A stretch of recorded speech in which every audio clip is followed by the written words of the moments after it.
I kept saying I didn't like it, but I don't know if they're just being polite. But it's still me. Yep.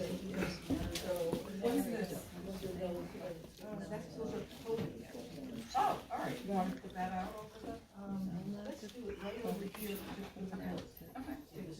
Did nothing.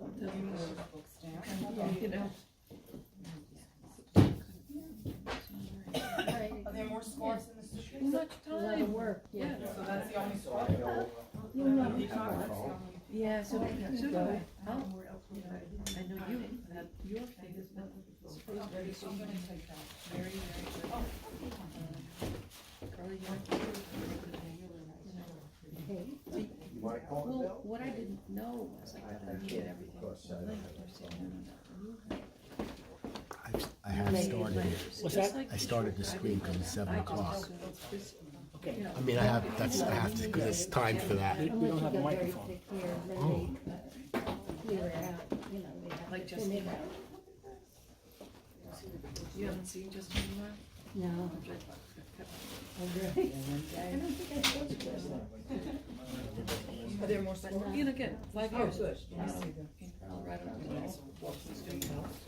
But, and she looked great because she has that hair. We used to take that hair, but not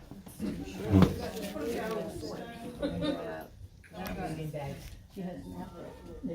She does. So when Lindley saw hers, quite a compliment. Lindley said, showing her hers when she was roughly her age, and she said that she proved. She said, you know how to get rid of them and you know how to take care of them. And it was a Yeah, deal to I take have care like of. 6 So of your scores, so. you don't wash your hair, do you? Oh, But you use runners. What? Runners? What are runners? yeah, it's very beautiful color. Up to runners? Yeah. Yeah. That's what she used. That's how, you know, she would do that. And then, you know, she didn't have, so people who want it to do that. Yeah, they might wax and she would say, she, you know, Justine never had to, the hair stayed. But as the girl got through, all of a sudden her next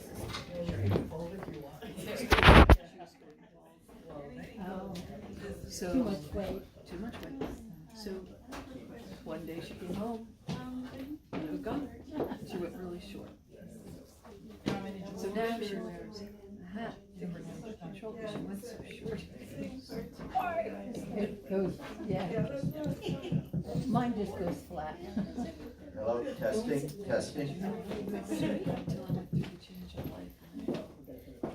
Nothing happened to me. Yeah. Never changed, you can finish. Now that it's it, it's amazing. Wednesday. Oh, Wednesday. It happened to them. Now we were married. I don't know. You know, she had great. Testing 1, 2, 3. Can you hear us back there? Yes. Yes? Okay, good. She and then she would she gets just Oh, my God. but she got accustomed to so what I Thanks, folks. We'll start in just a couple of minutes. Thanks for your patience. so you know she didn't have time. She would wear it.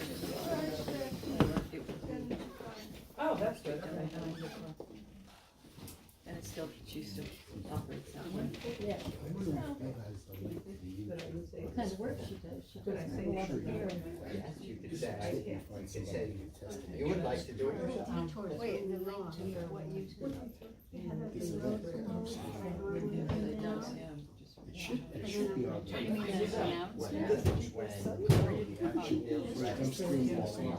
meditation.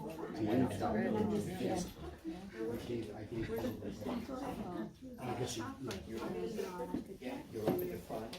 Is a microphone. We just got a microphone working. Yes, would you like to use that? I can put it anywhere you want. It is wonderful. Put it in the center. I'll have the tape.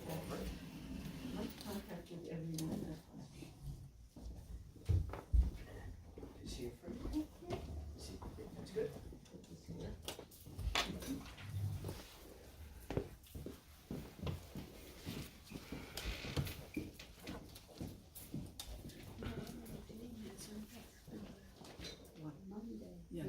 Yeah, the blues and turquoise. Yeah. I have 4 of her scarves. She made this. No, but she makes jewelry. She made this. She ring in the hand. No, but I could, I was.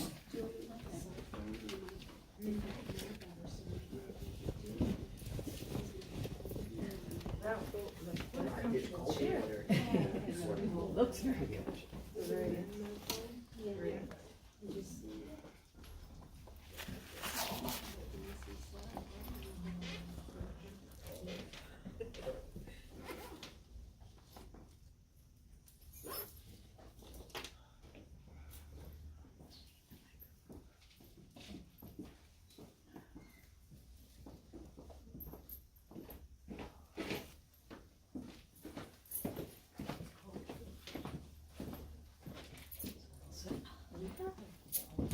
Yeah, you're up and down, just there.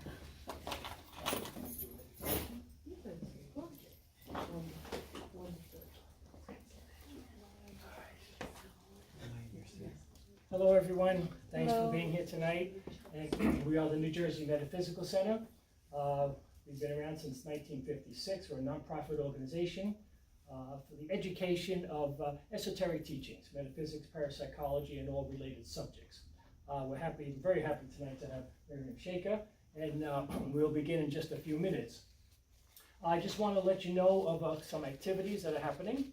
All right, we have these lectures on a monthly basis, as most of you know.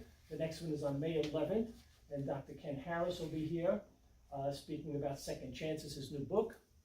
We have classes going on right now at the mystical world that Charlie is teaching. We're in about level class 3 or 4 now. Of what class are we It's on? Metaphysics 1, and we're on the third topic. Third time, and it's 8 weeks? It's an 8-week 8 course. weeks on. It's still available if you want to join that class. If you do, we can give you all the back recordings and notes. And notes, All right? yes. And if that's not available to you, we will likely be starting a new series in the Haledon Adult Schools, not firmed up yet, but possibly, sorry? Midland Park. Midland Park. You see, it's always good to have staff to help you out, because you never get it all right. So, Midland Park, we're hoping to start that in September. So for those of you that could not make this series of class, we'll be starting at Metaphysics 1 at that time. All right, we also have a book club, which Charlie leads, meditation cycles, all of the full moon meditations as well as other meditations. So there's plenty of activity on the website. The latest one is the psychic fair that it hasn't been firmed up yet, but we're looking at the dates of May 19 and 20th. I'm sorry, 18 and 19 is Saturday and Sunday. All right, it's virtual, and we have many wonderful psychics, as you know. So that will be firmed up pretty soon. As soon as it is, it'll be on the website. All right, so just look forward to that. All right, so what we'd like to do is to start off with a brief meditation. Charlie, our Vice President, will lead us in meditation. That's Hello, everybody. Can I ask you to dim the lights a little bit? Could you turn the phone off? Send this, it's easy, it is. Perfect, thank you. All right, we're just gonna do a short prayerful meditation with some blessings in it. If everybody would like, if you could get in a comfortable position. Your back straight always helps. Your feet flat on the floor. And we'll begin.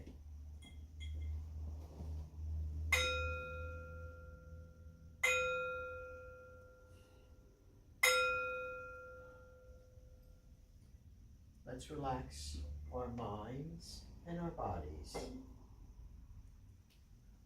Breathing deeply and gently. Take long, slow, deep breaths. Breathing in, we breathe in peace and serenity and oneness. And breathing out, we exhale any tension or negativity that we may have in our bodies. And just send it down, down, deep into the earth to be neutralized by Mother Earth. Breathing in peace. And breathing out tension. And just do that 3 more times on your own.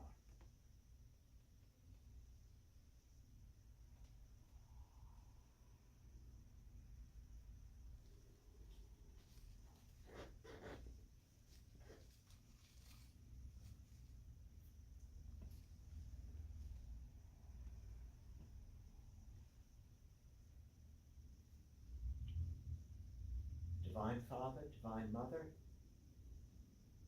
we thank you for your many, many great blessings. To the holy saints, holy masters, holy gurus, we thank you for your guidance, your protection, your love, and your oneness. And we ask you now to please help us with our blessings.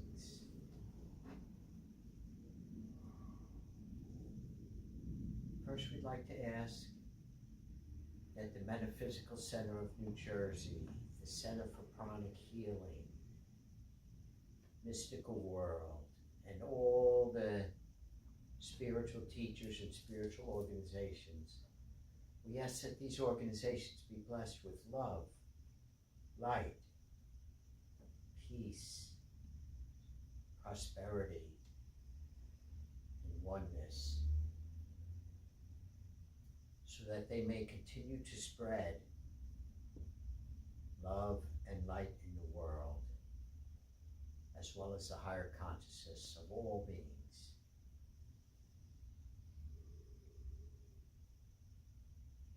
We also ask for special blessings for our families, our friends, our homes.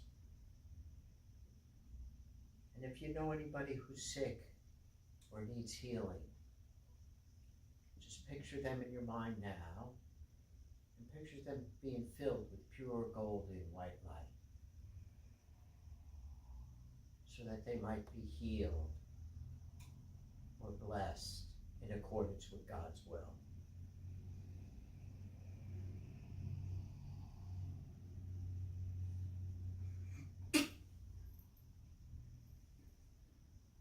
If you know anybody who's recently passed, you can send some special blessings to them. Also do that now.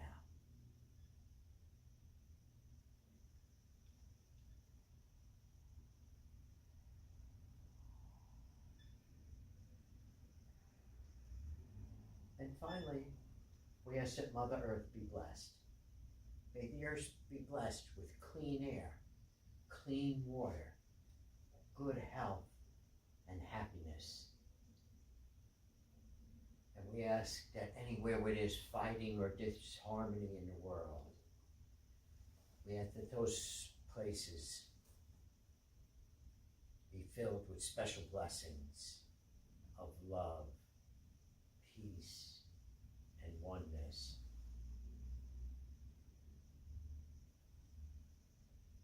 And we also ask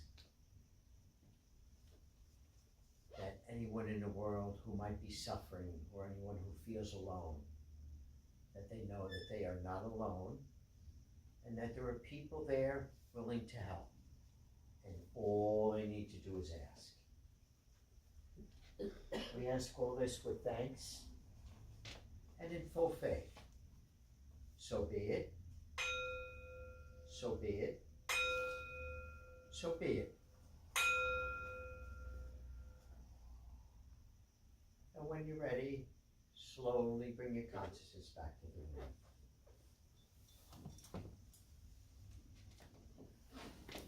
Thank you. Thank you, Charlie. Thank you, folks. If you haven't already, please turn off your cell phones. I have the great privilege now of introducing you to Sheikha Maryam Kabeer. She was born in Hollywood and was an actress at the age of 5. At 12, while acting in a theater company, she was given a scroll with a picture of an ancient man walking in the mountains with a staff and lantern. Inscribed upon the scroll were the words, "Seek, and the truth shall make you free."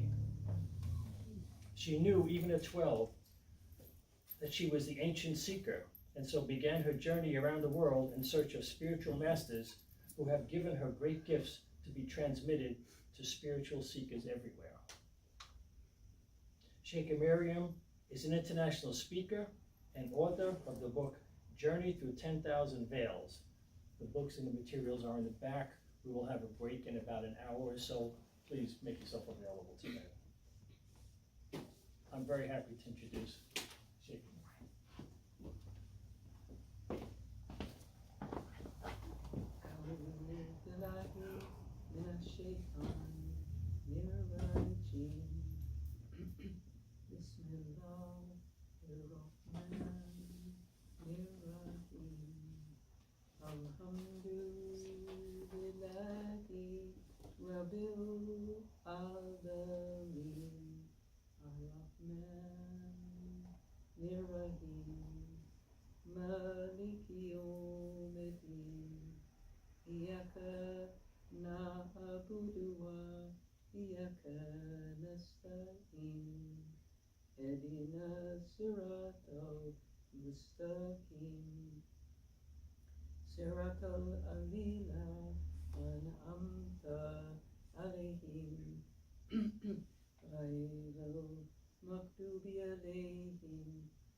Peace and blessing be upon everyone that we can see sitting here, and all the unseen holy beings It's right there. that come It's on to the gatherings like this. Yeah. You want me to hold the, Yes. yes. And Yes. Marion, could you move over a little bit, because if you're a little more over to the right, we can all see you without blocking everybody else's view, yeah.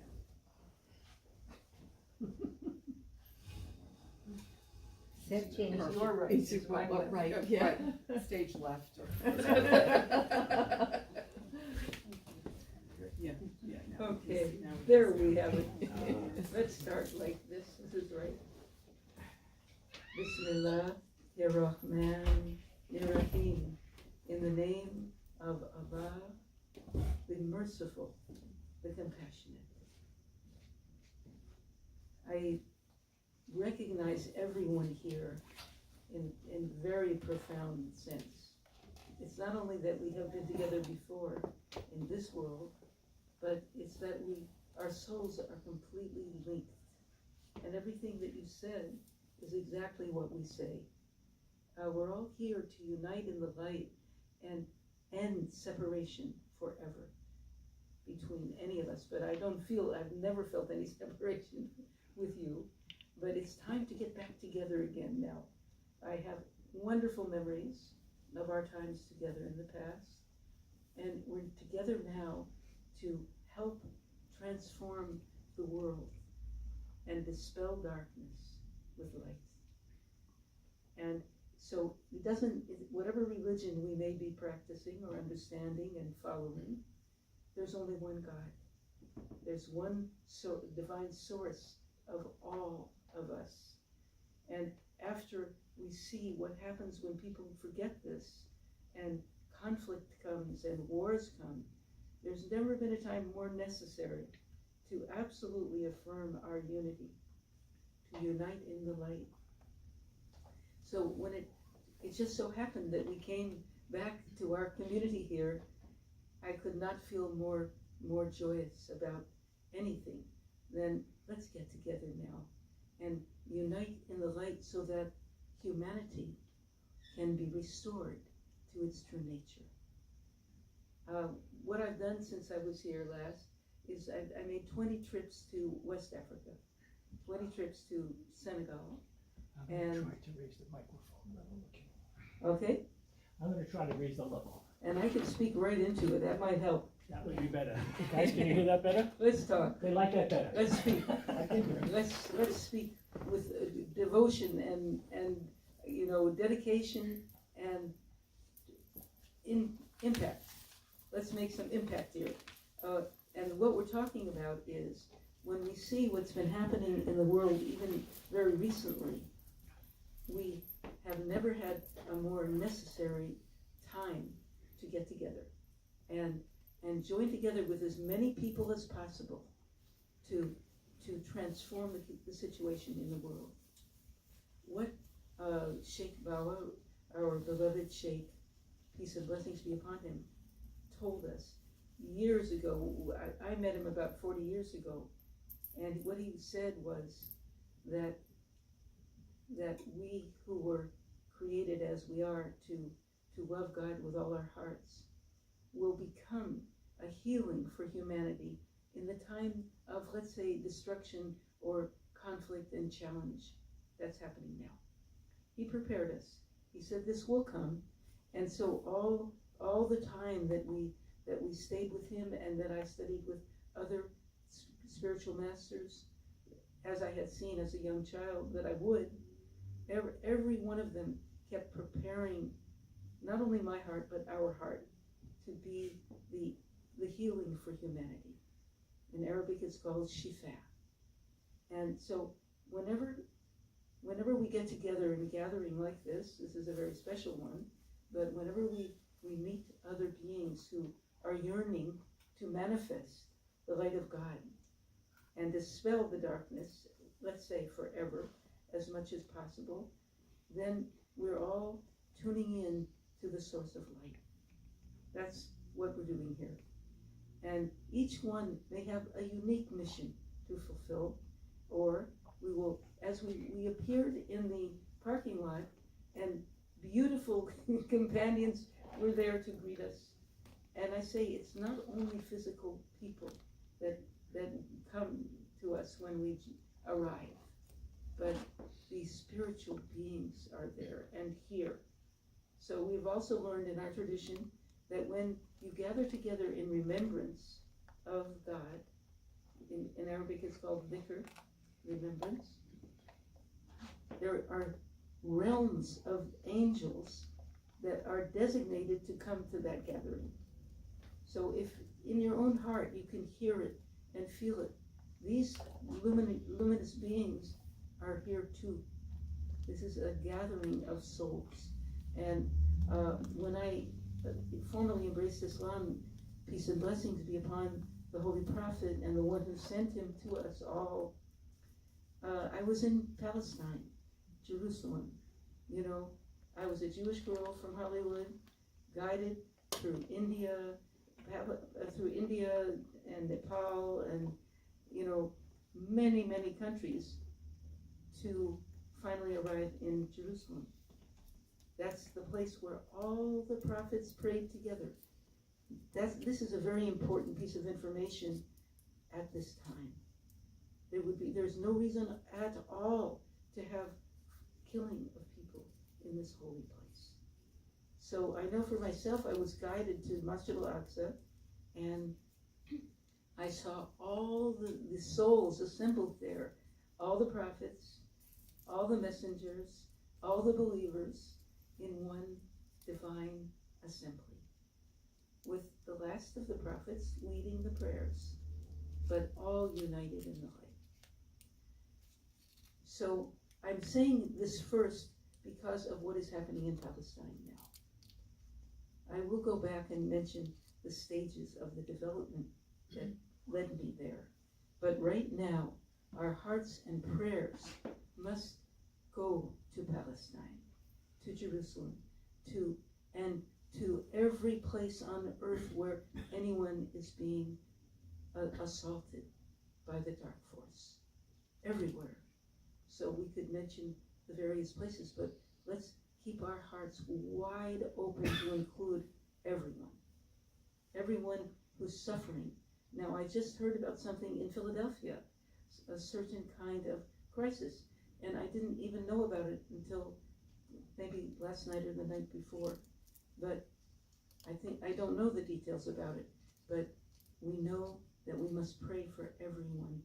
And the place where it happened is a place that we were just at about 2 weeks ago to honor the life of someone who just left the world.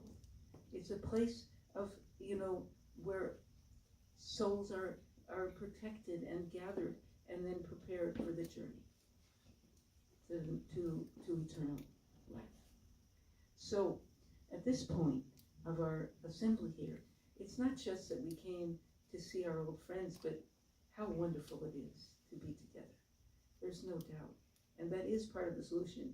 It's to unite in the light. It's to be together forever. That means wherever any one of us is living, wherever we go, we're wearing a mantle of light that all the believers have worn throughout the ages. And that includes every messenger of God who came bringing the message to everyone who cares and yearns and longs to serve God with great purity and to fulfill our purpose. That's the point.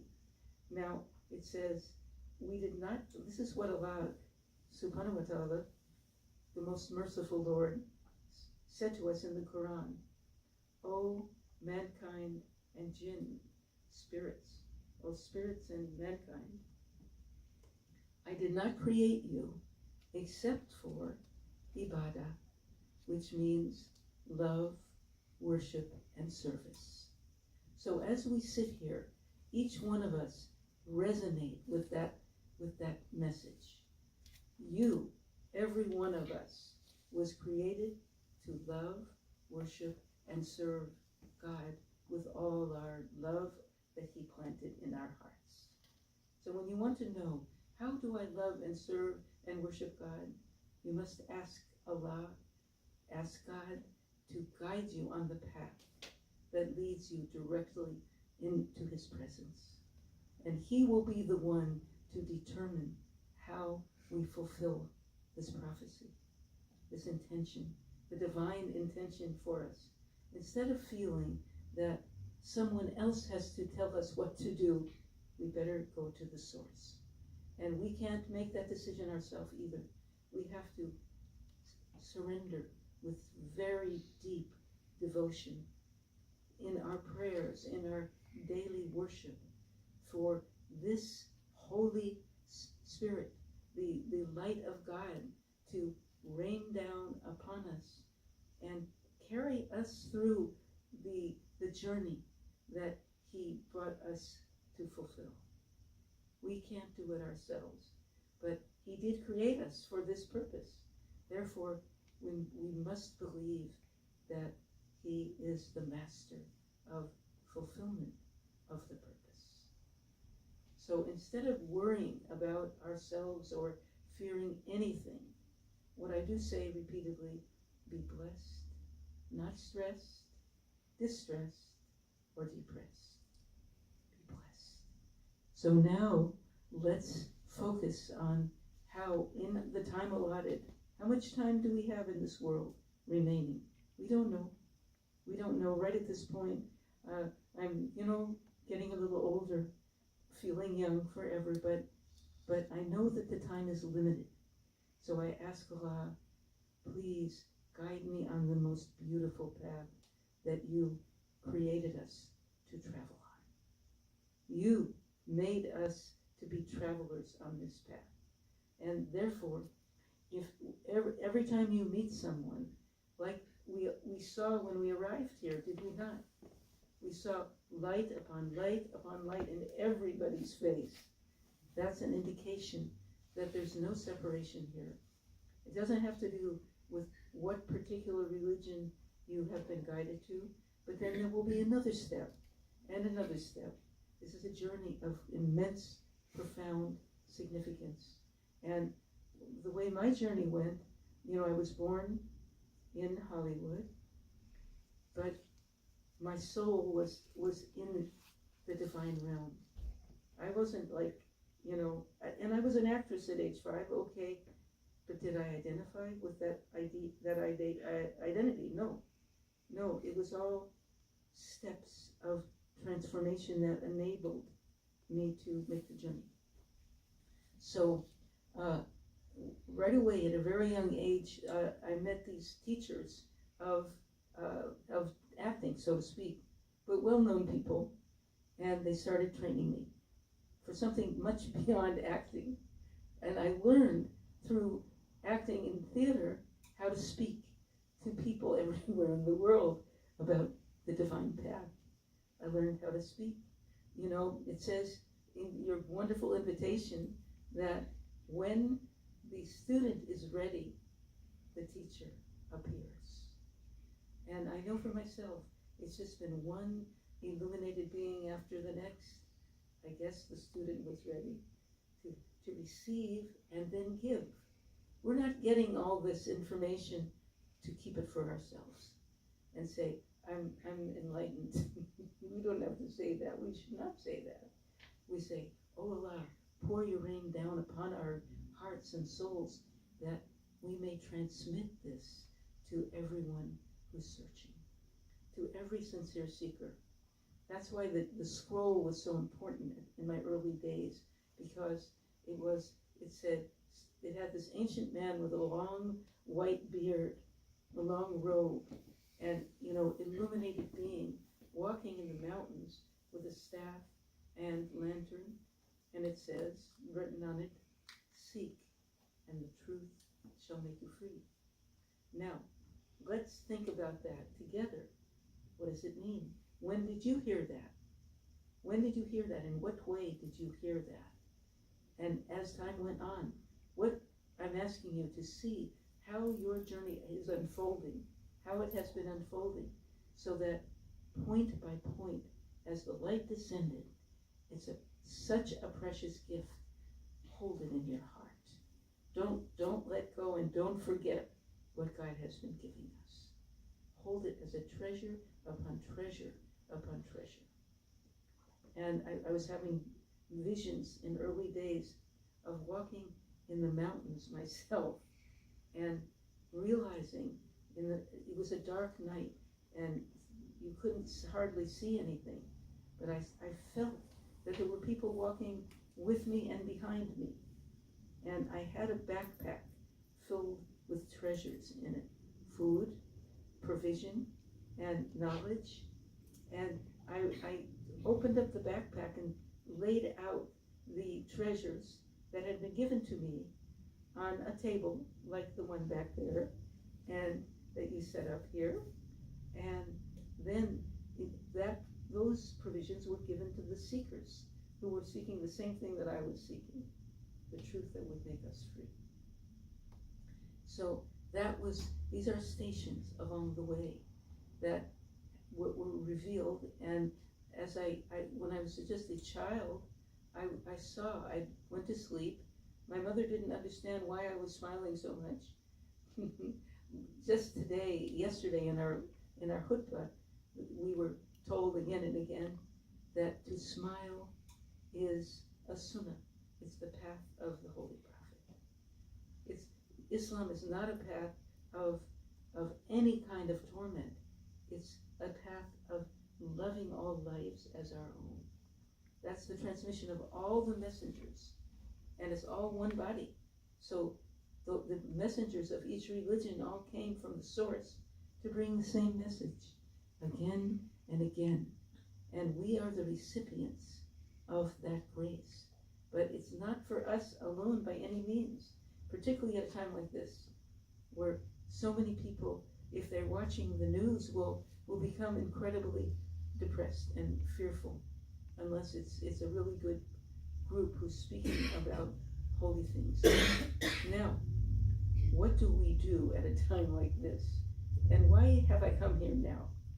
Why did you invite me to come at this moment? It's so that this light can spread and transform the world away from these crises that are created by satanic forces, and follow the wonderful messengers of God who came to bring peace and light and wisdom and grace to the world. Now, as I was traveling from early days, first of all, I was just mentioning something, is that I'm lying in the cradle and smiling My mom does not know why, but I was seeing the most exalted beings surrounding me, the holy beings, and the ancient beings of light blowing upon me and praying for me and everyone, praising God and praying for us all. So starting at very young age, I could see it. Now I say to you, what did you see in your dreams? And what are you seeing now? I will say, pay attention to the messages that are flowing now, because they're remedies for humankind and animals, for the atmosphere, for the environment. How do we solve the problems? Only by the divine grace. The divine love that created us all is pouring that grace upon us. But if people aren't focusing properly on the source itself, and turn on the news, they will not understand or receive, not be receptive to this grace. So I'm ready at any moment for anyone to speak. I want to say that because everyone is a part of this discussion. You can say it out loud or you can say it to yourself. Say it to God within your heart. But we need to speak together, to sing God's grace, sing the praise of God together. Each one in their own melody. No one has to sing the way the other one sings. And no one can say, do what I do. But the point here is that we're all gathered together right now for a divine purpose.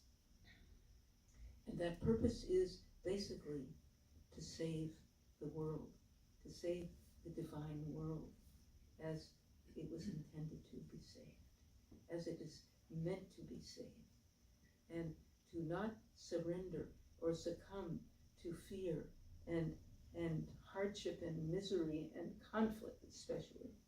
So when I speak about Jerusalem, what I saw there, what I felt there, was extremely relevant to what is happening in the world today.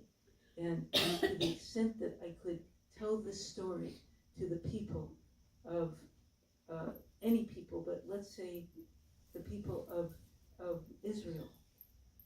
I, coming from a Jewish background, many of my relatives may have been in the Holocaust. I don't know.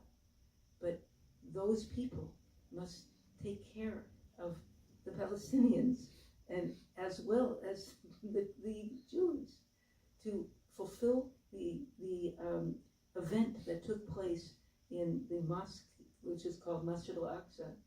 And this was on the night called Isra and Mi'raj, when the Holy Prophet, peace and blessings be upon him, who was taken from Mecca and Medina on a night journey to Jerusalem, then entered this incredible place, holy place, and was where all the prophets were gathered. And he was taken by the angel Gabriel, to the front of the congregation to lead the prayers of everyone together. And after that, he ascended. He was carried up through all the heavens into the divine presence. And in that abode, in that presence, in that light-filled world, the gift of prayer was given to humanity. And so this is like such a deep message. And if anyone in the world, but especially if anyone in that area could go to that mosque, even in the heart, and understand what happened there. And what can we do about it? Now, since I met you all, I've always felt that we were united in God's light. That's why I'm here again, and we'll be back anytime. You can also come visit us wherever we are. That includes many countries. I'll tell you where I am. You can come. Because everywhere, I've just come back from Cape Town for my 20th trip to Senegal, from Kenya, and everywhere it's to unite with everyone, to end racism and separate us. And I've never been treated more respectfully than in places like Africa, where I'm asked to speak and sing, and in Cape Town, 350 women were gathered together to lead the Maulud and for me to speak to them. This indicates that we're here to end sexism, racism, and any other separation, any other torture that would keep us apart. Instead, let us celebrate the vastness of God's mercy, the mercy of Allah. Now, let that mercy spread, and the more you feel it inside, let it shine through your heart. We do shows a lot, the last one was the flower show, Philadelphia Flower Show. So we set up our goods, like we set up a little bit here, and the people when they see the light, they become completely joyous.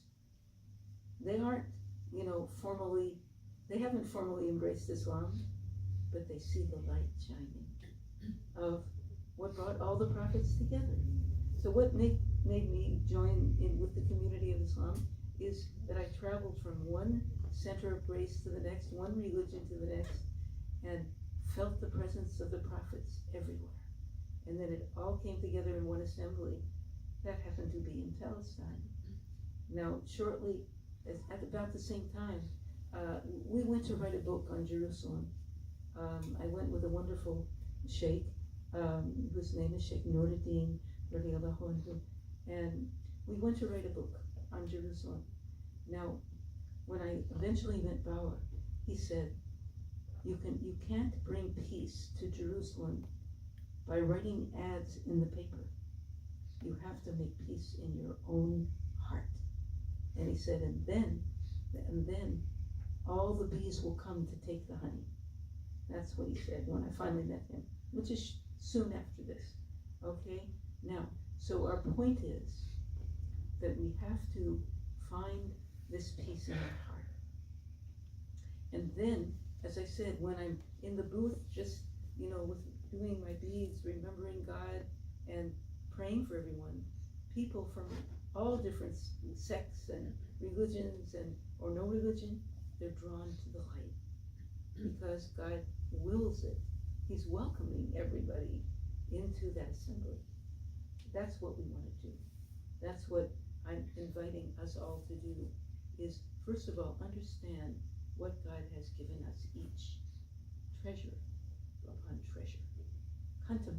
Contemplate what has been given to us from the time we were born. Now, in Islam, we're told, before we came into this world, we were in another world. That's called the world of souls. Alamul Arwah. We were all standing together there, and God asked us, am I not your Lord? And we all proclaim together, we bear witness you are. Now, we are told that when we were there in that realm, those people that were standing closest to us, we will meet later on in this world and feel a very deep connection, and then join together as we did there. That's what I feel about you. We were together there, and here we are now. And then we're preparing from the world of souls.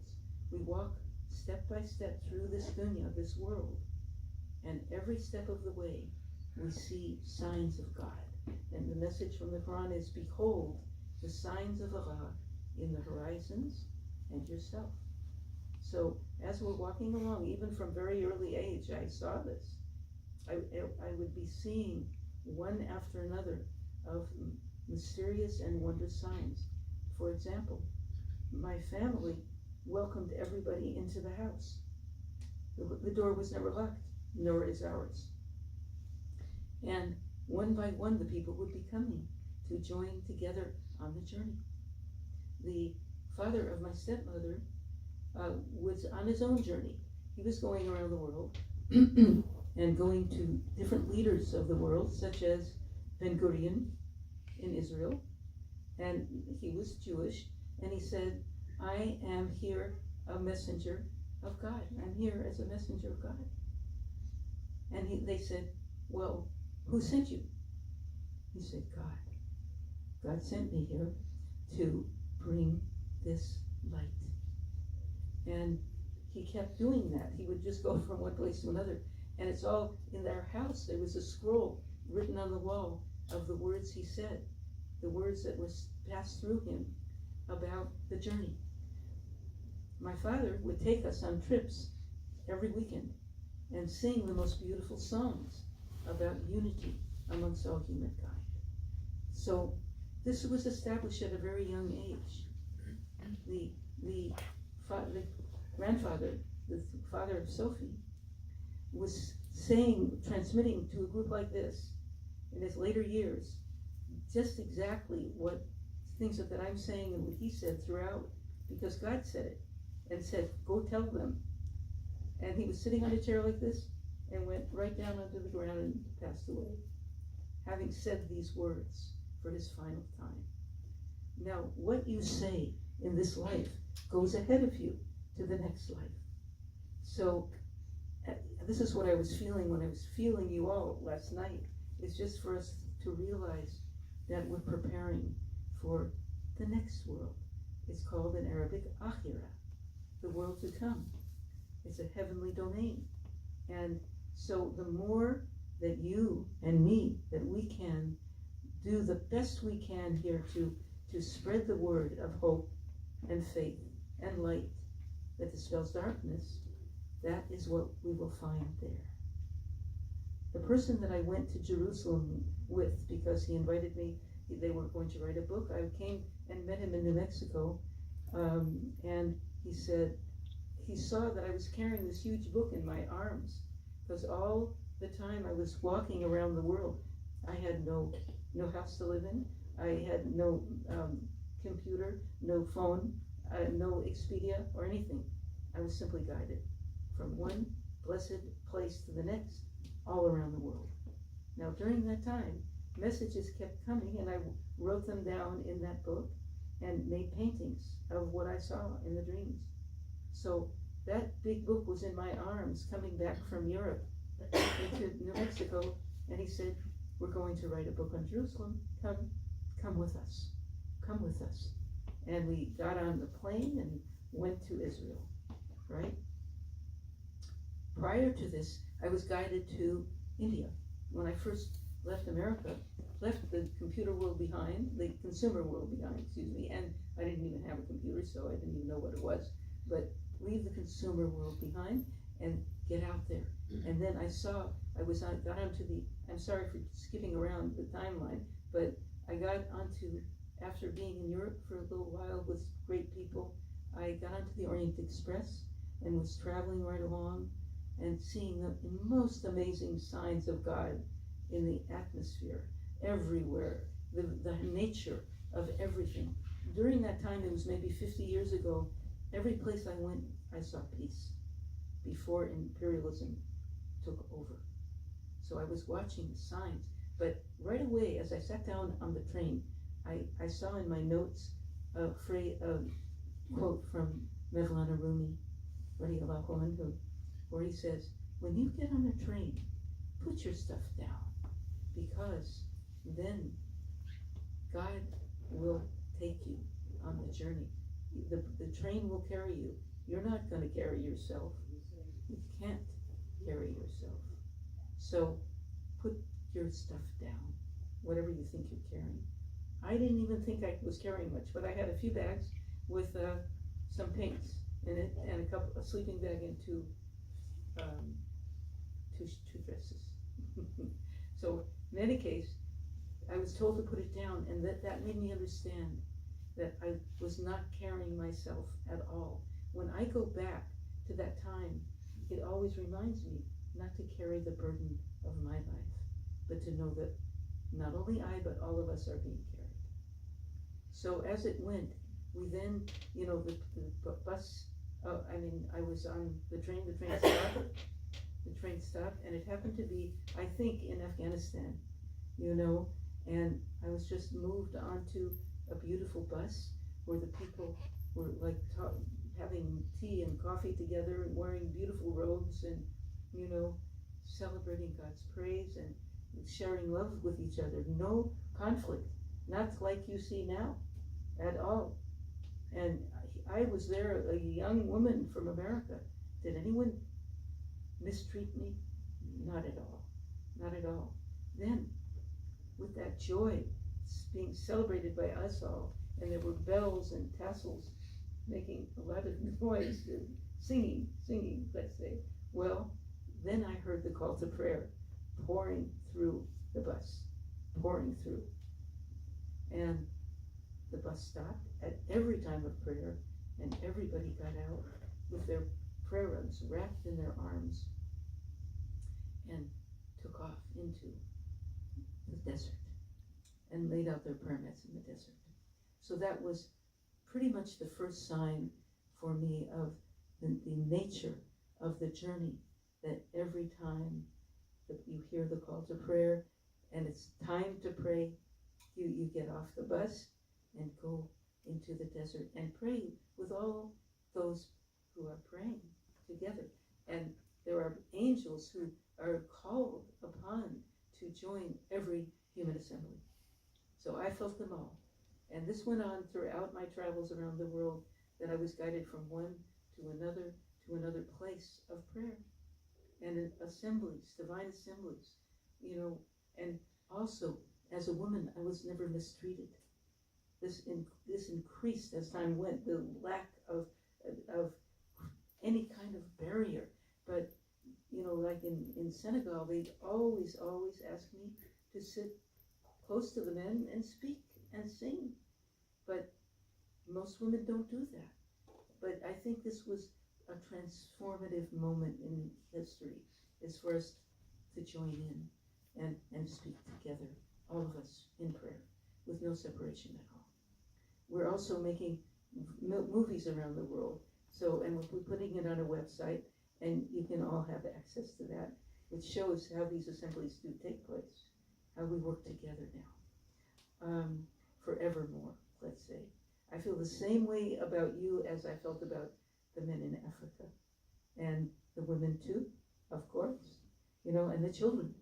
And just recently, we just ended Ramadan, my 40th year, and I saw the most beautiful people coming into our mosque, into our fellowship we hadn't seen, and a lot of children, glowing. Now, maybe a couple of months ago, we were guided to a place of our fellowship near the place where our Sheikh is buried, and there we were met by wonderful people, one of whom is a very, very close friend of mine that led me to Bawa, and his name is Jonathan Granoff, or Ahmed Mohideen. And there was a person from India who has great gatherings there, and they were speaking to us in an art studio of our very close brother. Now, in that gathering, they took pictures after we had these beautiful talks. So the holy men from India and I were in a photo, a beautiful photograph, really. There we have the man from India, the woman from America, no separation, and right in the picture that was taken is the picture of the Sheikh above us. And above it says, love, it's all about love. The message is on the wall. So, true love. So, after that, a little girl came to us and said, could I please be in a picture with you? So we took a picture with her, which was absolutely beautiful. Now, after that, her parents came to me and they said, we are so connected to you. We have been with you forever. This is one of the things I myself keep saying. Well, they said it. They felt it very much. And then the little girl, it turns out, had cancer. She was, on her way to God through the doorway of his light. And she said to her parents and others, including us, don't worry about me. She said, I am sitting in Baba's lap, and he is taking me to paradise. That is what she said. And I have pictures to show you what she looked like, glowing. She wasn't mourning, she wasn't fearful. She was glowing. She was 7 years old, illuminated.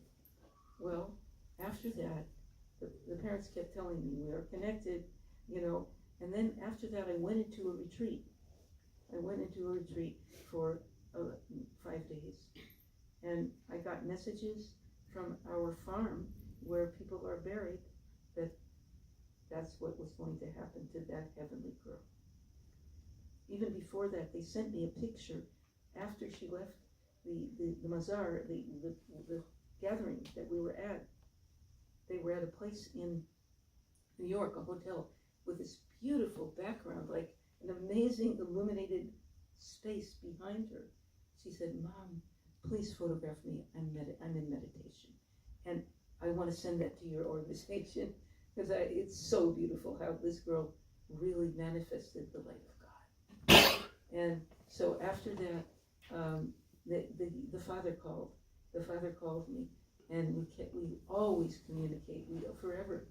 And they were not disturbed at all. They were celebrating her journey to God.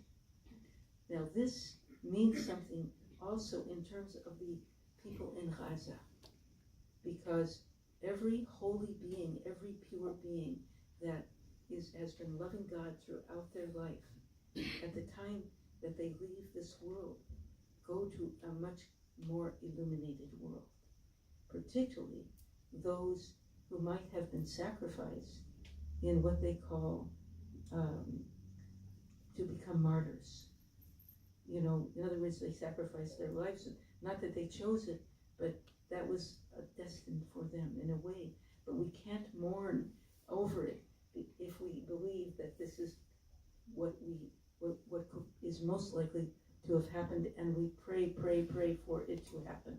That every single person, not only in that area, but everywhere on earth, everywhere where people are loving God with their hearts more than anything else, who leave the world at a certain moment, perhaps before anyone would have imagined it could happen, they are going directly to God in the most beautiful way.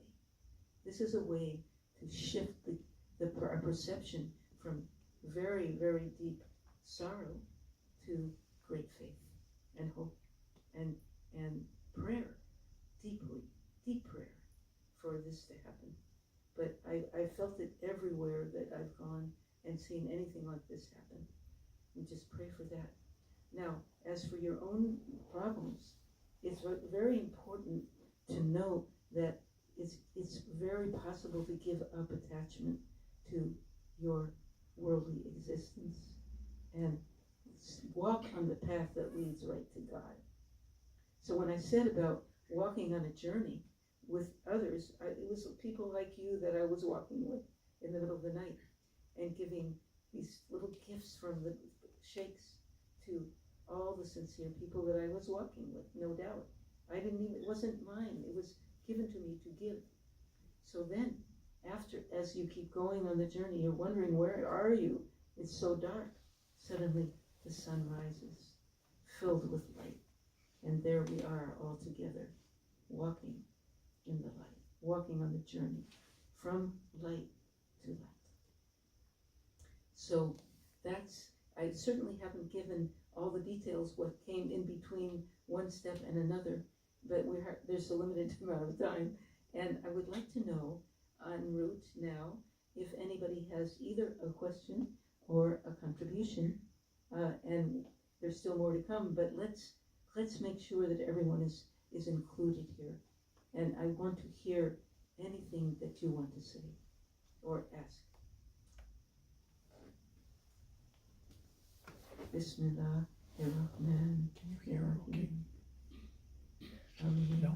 Ameen. Can you help me raise the volume there? Ya Rabbil. I don't know Ameen. your equipment.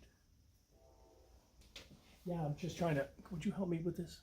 Yeah, sure, we can try. I want to see if the volume can be a little bit higher. Just a little bit more.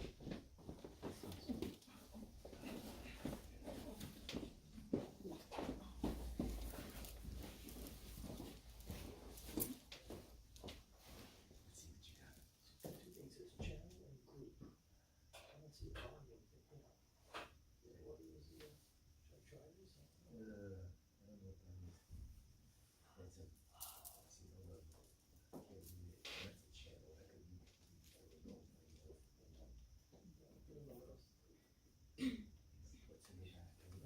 Where's your home base? Say that Where is your home base? Okay, let's see if I can speak louder to accommodate this request here. First of all, I mean, I do live in Philadelphia. Our home is never locked. The door is always open. We live right across from the Bawa Fellowship. And so you can stay stay overnight. And if you like to go to prayers at 4:30 in the morning, you can. Then there's at different times of the year, there's lots of food served, and everybody is welcome.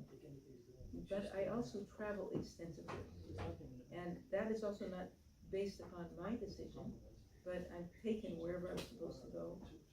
I was guided to West Africa many, many times, and to different shuyukh, but certainly one named Sheikha Maryam who trained me extensively, and I've met him. I've been there 20 times, because we cannot really accept separation. We can only continue to unite in the light. I'll take a break now because I don't want to have two things going on at once. Do you want to take our break now? No, For- not yet, not yet. Oh, okay. Let's just, unless they say we should. Yeah, Yeah. no, I misunderstood. No, it's only that if it's being filmed right now, you don't want the double sound.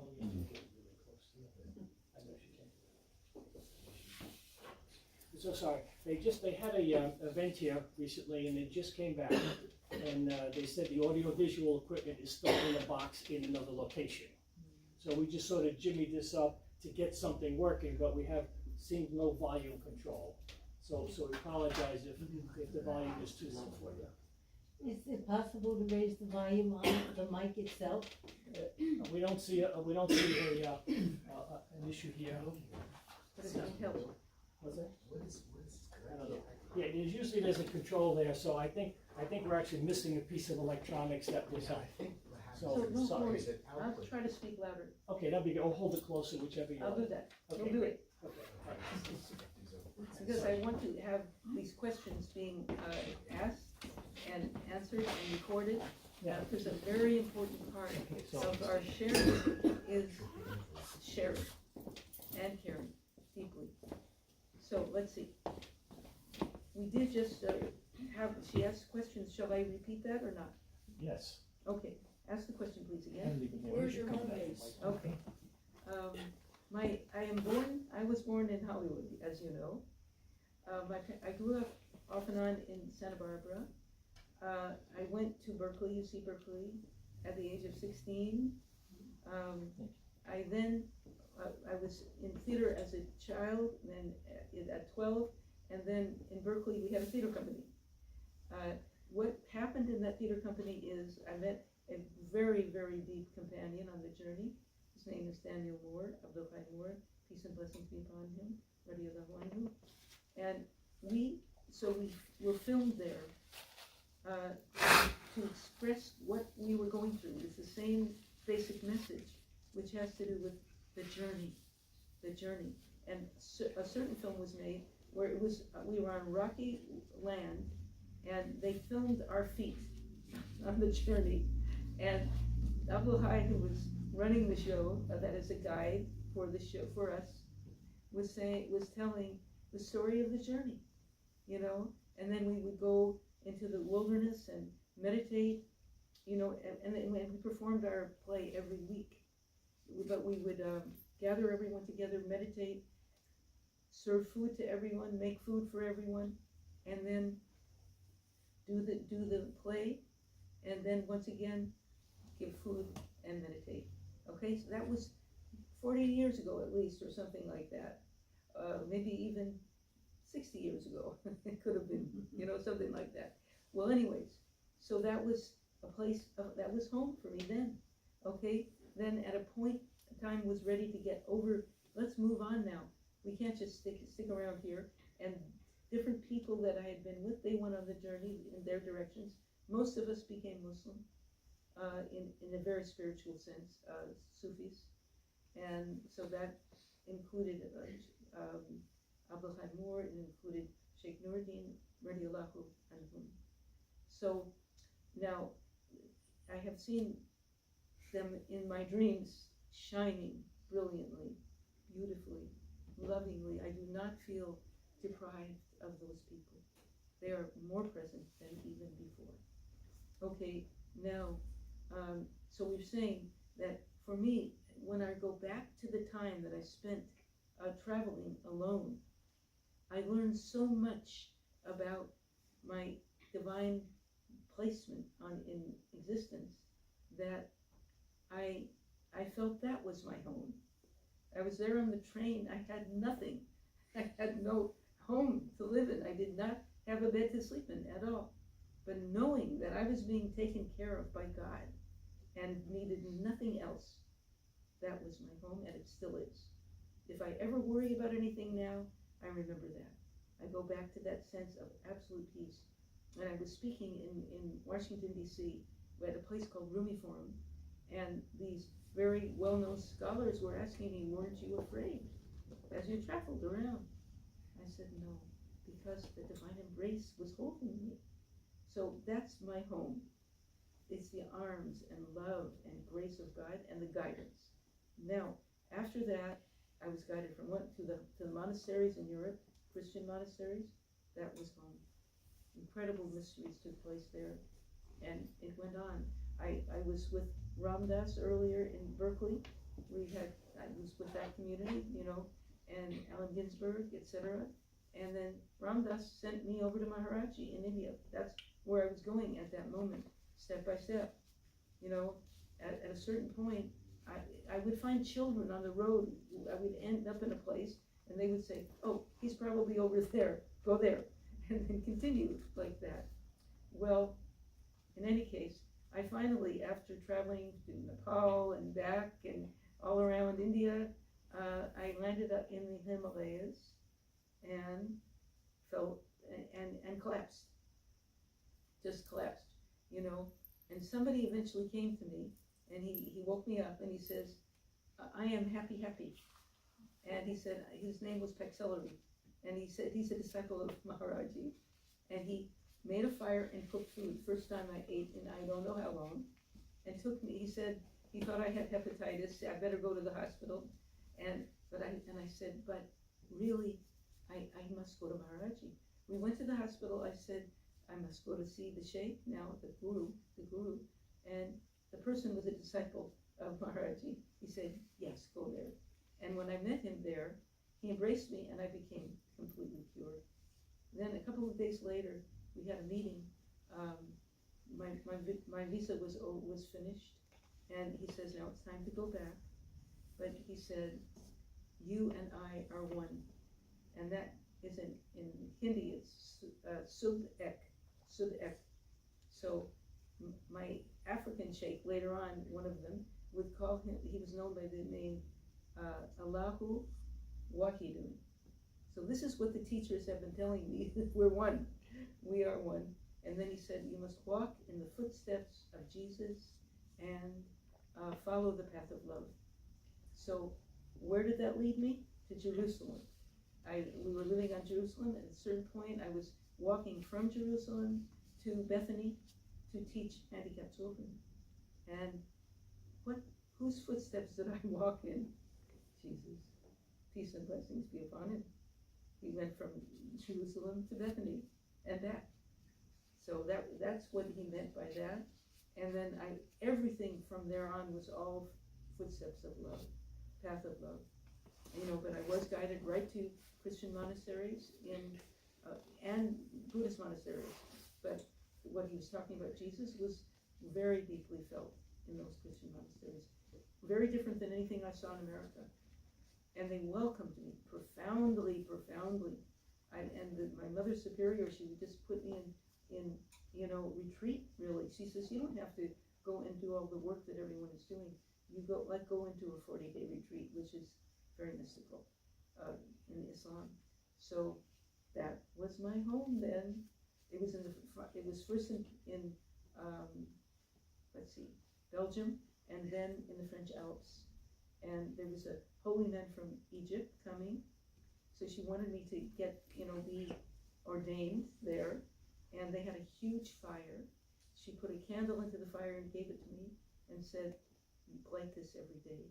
And then there was, Mont Blanc was there, the white mountain that you could see in Geneva as you looked.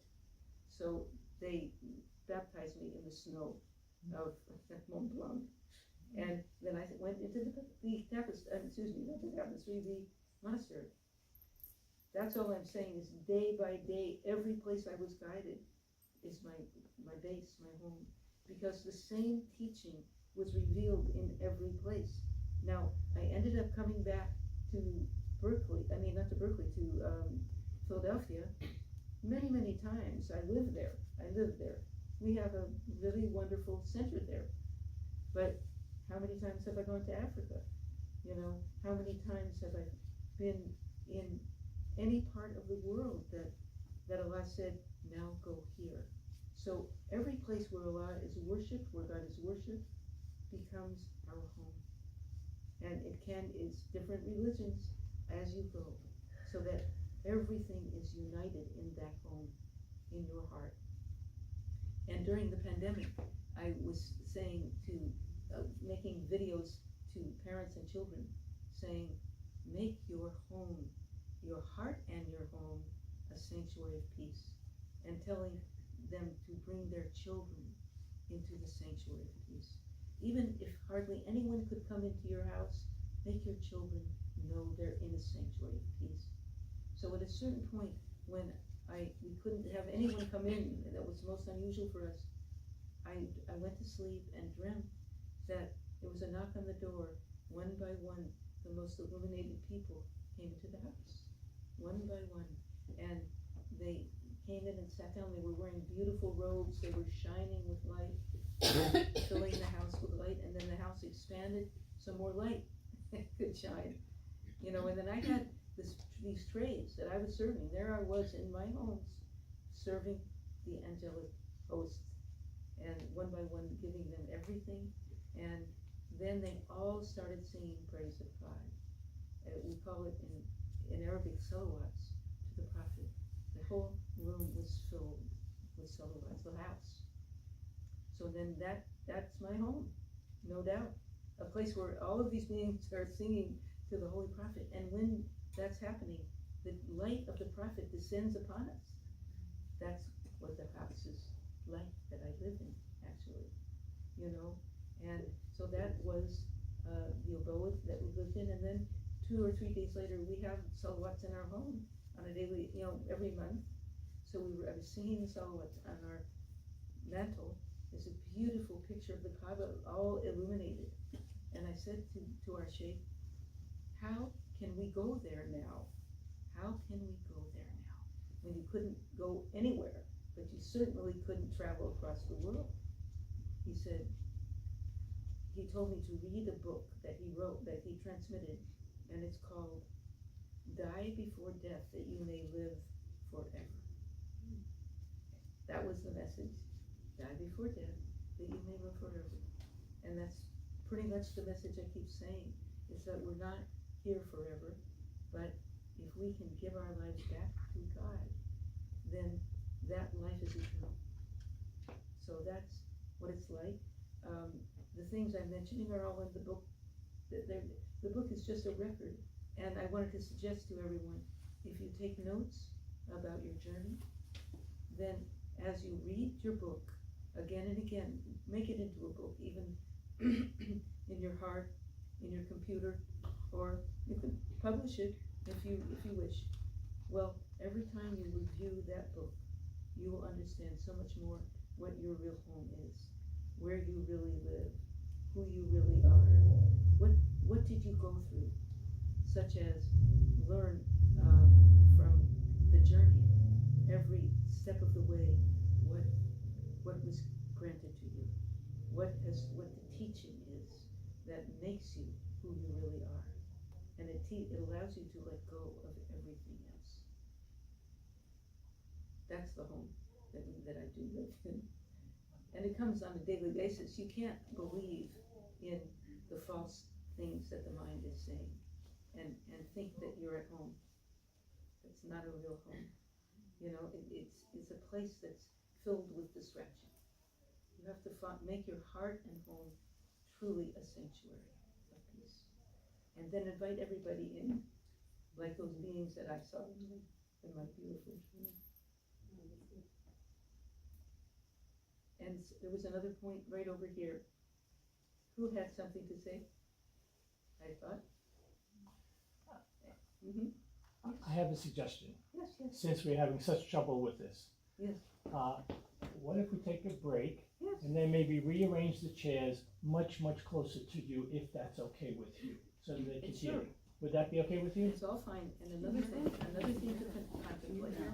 I can come back at any time. First of all, when you hear what has been recorded, it's possible that even Al can adapt it. It can be adapted. If it doesn't work, we'll meet again, Okay. no doubt. And we've laid the groundwork down, and we can easily meet again. Don't worry at all. Okay? I hear. Would you be okay with the And question? we'll go.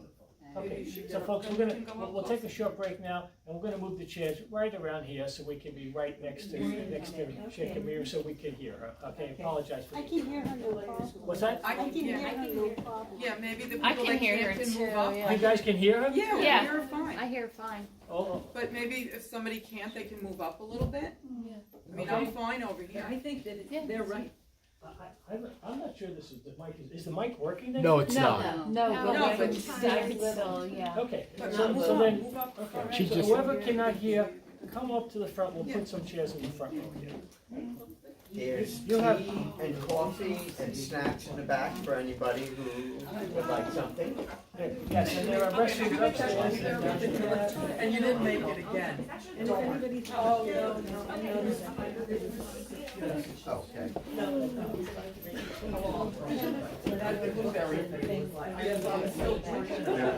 Okay.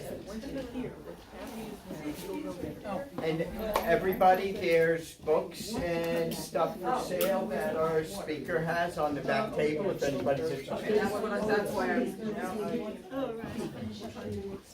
I wanted to show you this, just so you know what I'm Yeah, but I was like, the last time I was like, oh my God.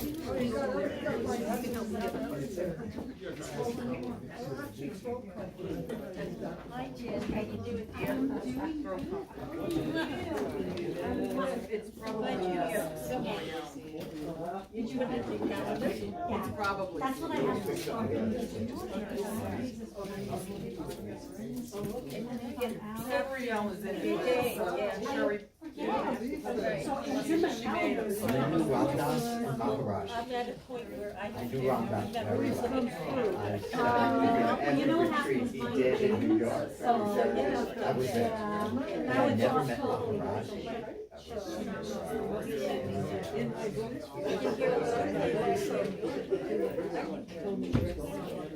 Really?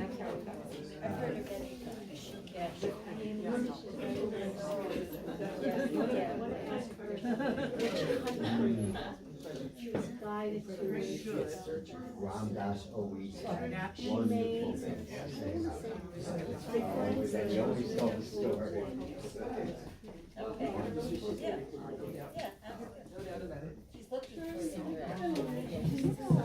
Yes, there should be a whole packet of them. 1, 2, 3, 1, 2, 3. Table. He got it to work. Yeah, that's better.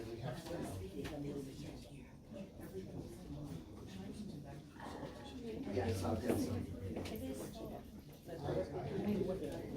I don't know what it means.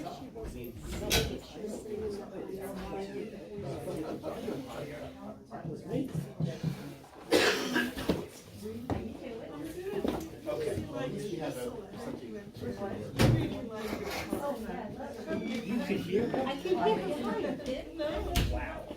I have one to visit you. I have your card in my book, but I'll take it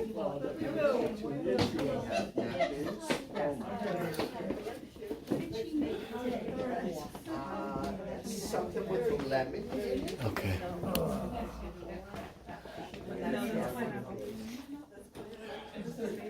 Ow. It's It's amazing. She could hear back there. I could just about hear up here. Can you hear anything there?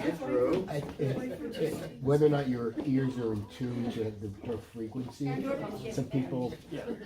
But how are you doing with this? Well, first, fortunately, I have this, Yeah. so I can amplify the sound. So it's recording to some extent. How good it will be, we won't know until you go and play that. But you'll see a lot of the floors. What's good and what works. The lights always have to be bright. As soon as you go, you dim them to do a meditation. The room goes black. Can't see anything.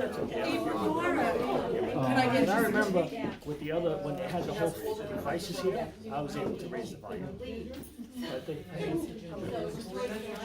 have all the AV equipment is in all the boxes. But it makes no sense. It's not logical because there's no plug going from the receiver into the speakers. How is it a miracle? It's got to be God.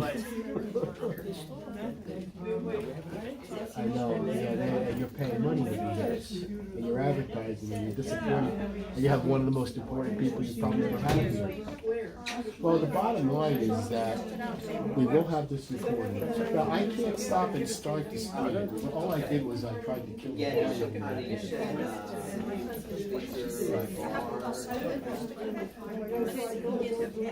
I was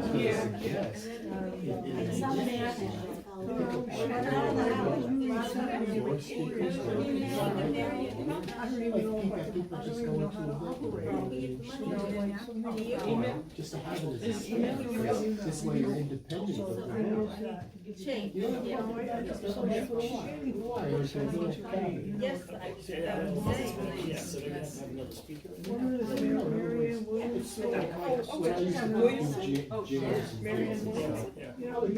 Instead of bringing the whole big amp, you just plug it directly into the thing and turn it on. Yeah, you have to have your own mic. Well, this is yours. This is your private emergency. Yeah, just with the So you ready? Yeah, well, there's two versions, universal and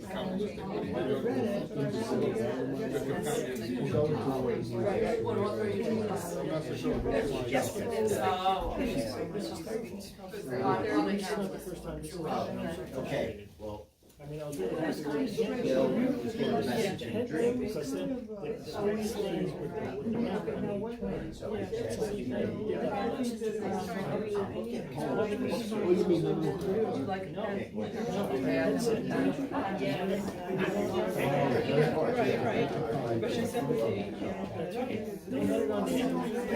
because I was just talking to someone about that recently too. I used to have the camera somewhere, but I was using my phone. I got the shelves and boxes. Office, the bedroom.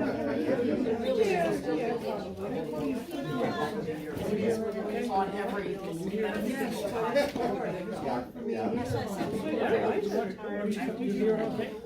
So you want to get closer seat? You know, I've been doing that meditation more lately. I just have like, The one on the Lord's Prayer? I like it a lot.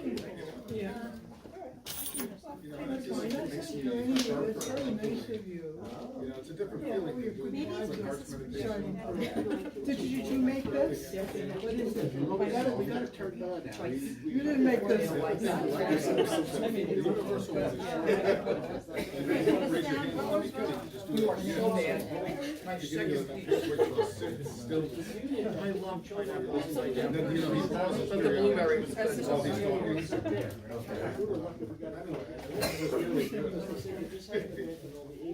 So anyway, yeah. everything okay? Yeah. Okay. Lady come, did she here? Remember she was, oh, is she here? Oh, wait a minute, which one's the one that, is coming? Oh, Dot, no. Okay, well, she was gonna try to look up for me. Yeah, but, Bring it over to you.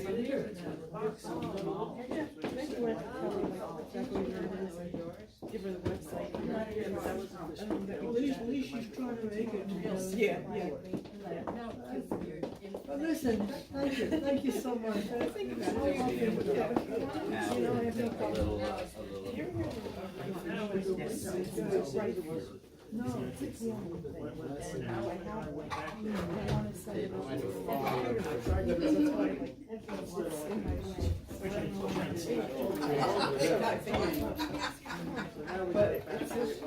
Mike? The last time I put it on the floor and I was knocked it over. Was just telling me about the meditation on the Lord's Prayer. So it can have a book and a meditation.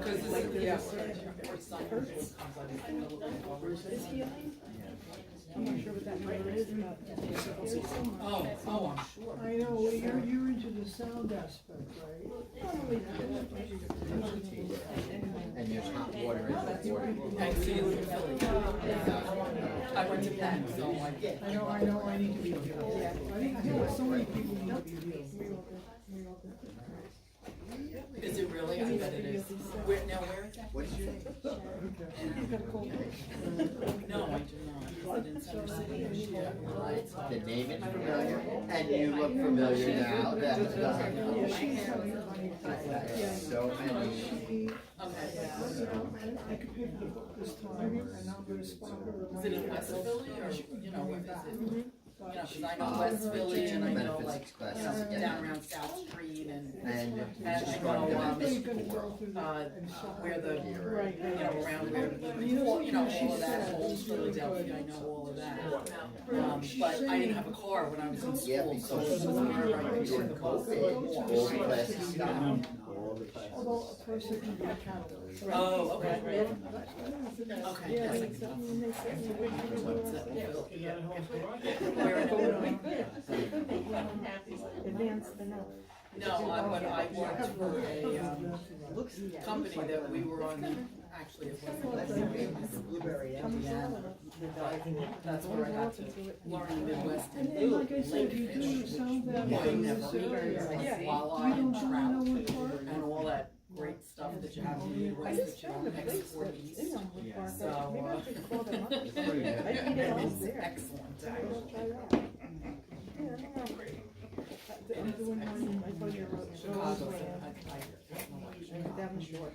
I asked Lucia, because Lucia knows the area. Yeah. Can't really depend on. Oh, yeah, no, So, but, no, we'll see. Yeah. But thank you. Yeah, okay. Available for Yes. being live streamed. Oh, she's so good. Oh, remember last month, the blueberry? No, pineapple. This is blueberry here. Yeah, but it's not in the cheesecake. On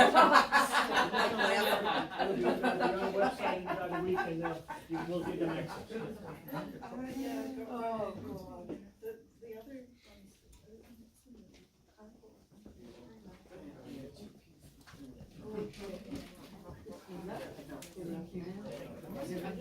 It's pineapple upside down.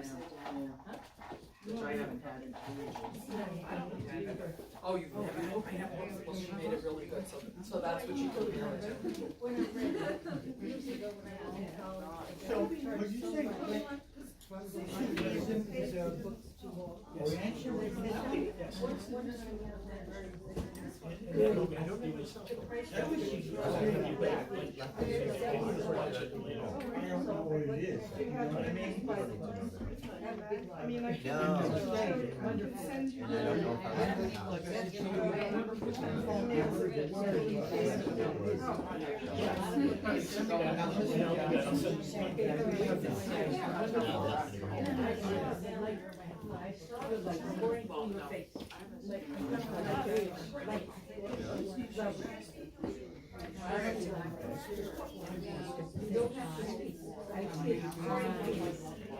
Yeah.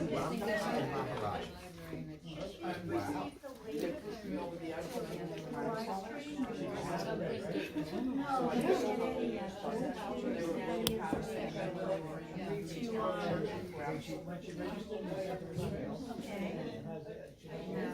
Okay, in the email, it should, then send with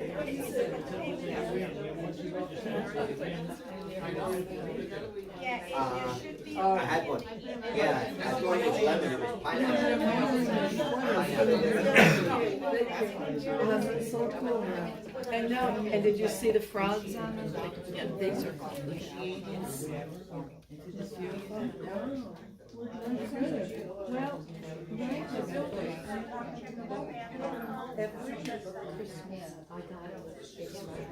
And it would take them 5 years to find something unusual. So they come from many places. He is now passed. What's her name again? So every time I wear one, he's with me. That's it. they came like this. No bells. I was gonna say, it's 72.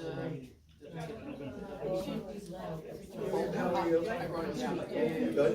Enjoying the lecture? Yeah, you know what's happening? I'm seeing like white, like on Pastor Shelley's pic on her head. This must be a very spiritual experience. Oh, you're seeing aura or energy. Okay. I'm gonna see you Monday, I'm gonna see you Tuesday. Oh, yeah. Yeah. We'll be together Monday and Tuesday. Oh, I'm enjoying it. She made it. I know, yeah. I had one. It was good.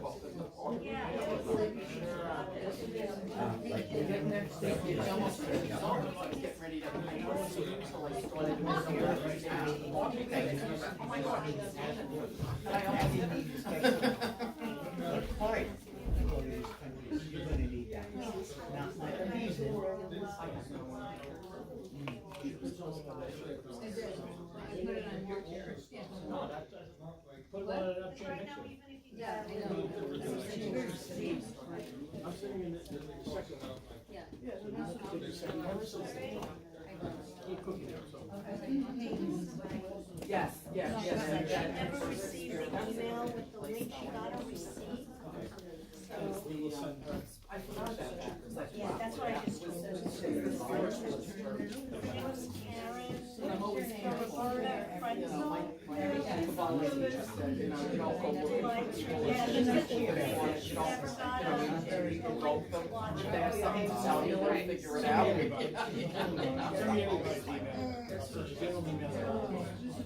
Just say, you can also, here's the link. Yeah.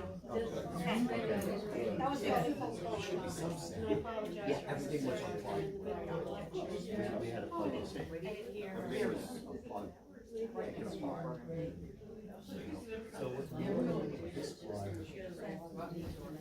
Yes, northeast. We all passed the bar. I'll say it's Roxanne. Everybody should hear. Because Ed, do you know Ed Cronin? Yeah. I went to a lecture of his 30 years ago. Probably 30 years ago. You know what's funny? I heard It's like an entire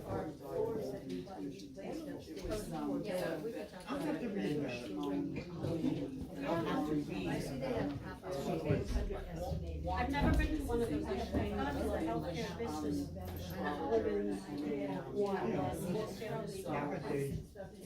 What is that? Is that cactus? It looks like they put cactus here. I don't remember that being. One of the chronic healers teachers telling me the points of the cactus help take your negative thought forms.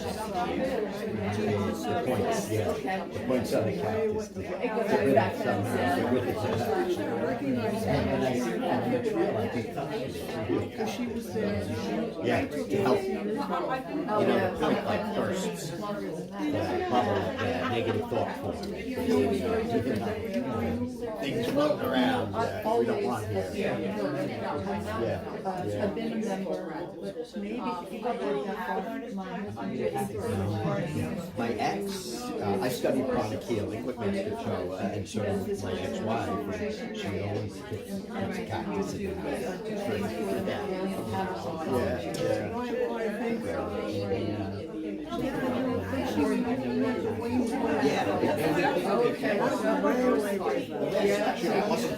So they must Master Glenn or somebody must have went out and got it just for the room. Yeah.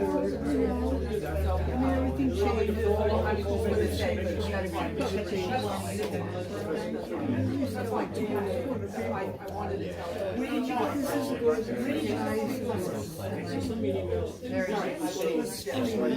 Somebody in my side, a canoe trip on the Delaware, and a hike and a camping trip. Combine them all, you know, one day on the river, one day in the mountains, and hiking. Oh, we love it, yeah. Yeah. We were hiking up to the Appalachian Trail. I'll tell you the story because it's a little older.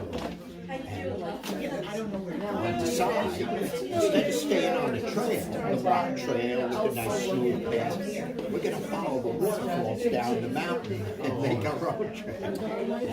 Sure enough, I stepped on something and I fell. My son's over 16, and I said, "Get back here and help me get up." I laid on my back.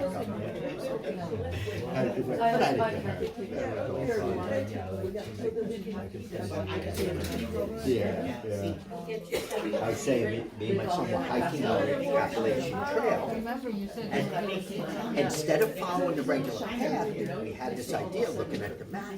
The waterfalls comes down the mountain, but it's not really a path. You have to make your own path. And thought we were walking in the water and thought we were climbing. You found your way? Yeah, but sure enough, halfway down, I fell.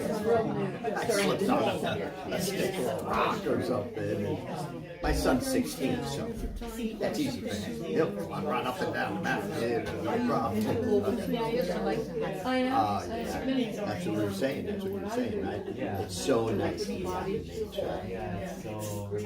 Bodies.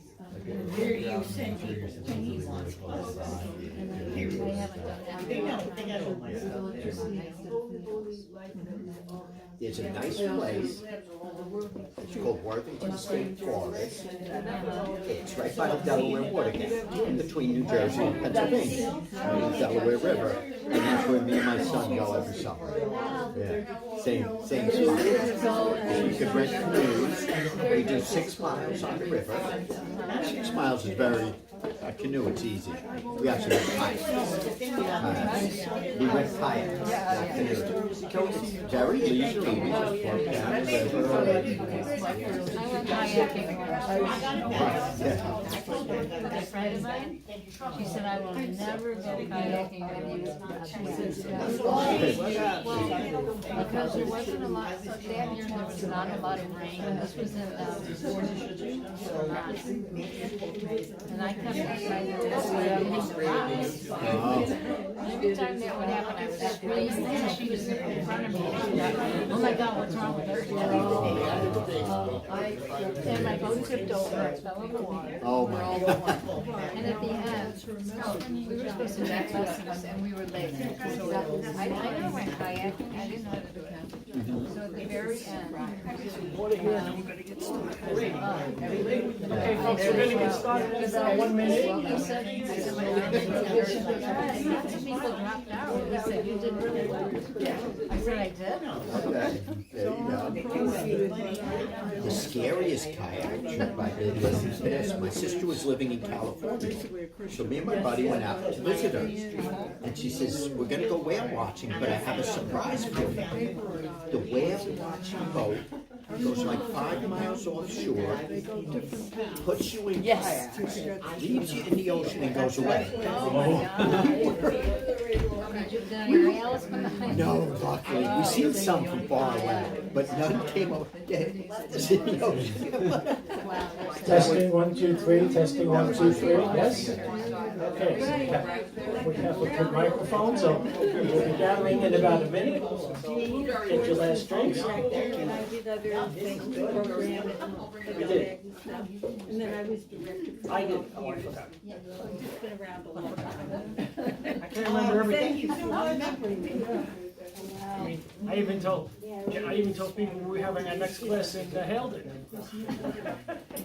Right, Jennifer? Huh? I even told people we were having our next class in Halden. Thank God. Midland Park. All right, guys, thank you very much. We want to thank Marie for all the goodies in the back table. Please give a hand to Marie and Marie. Okay. Here again, Sheikha Maryam. Does this work? Yeah, if you hold it really close, yes. Oh, really? Yes.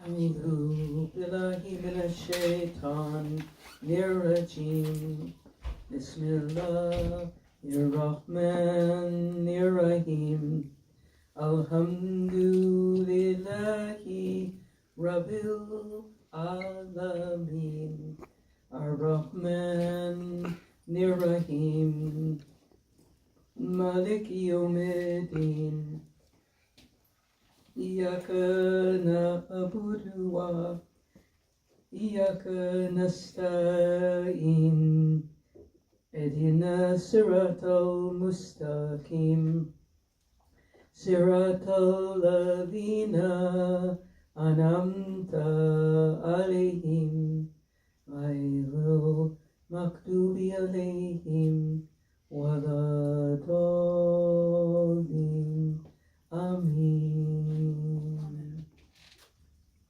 Peace and blessings be upon everyone, inwardly, outwardly, as your journey unfolds. May you step by step realize the blessings that are descending upon us all, that Allah has created us out of His love, and that we are messengers of love by His grace alone. Let it be so. Let it be so that anyone you see, wherever you may go, will see that light shining through you. But it's not our light, it's God's light. And it's very important to take note.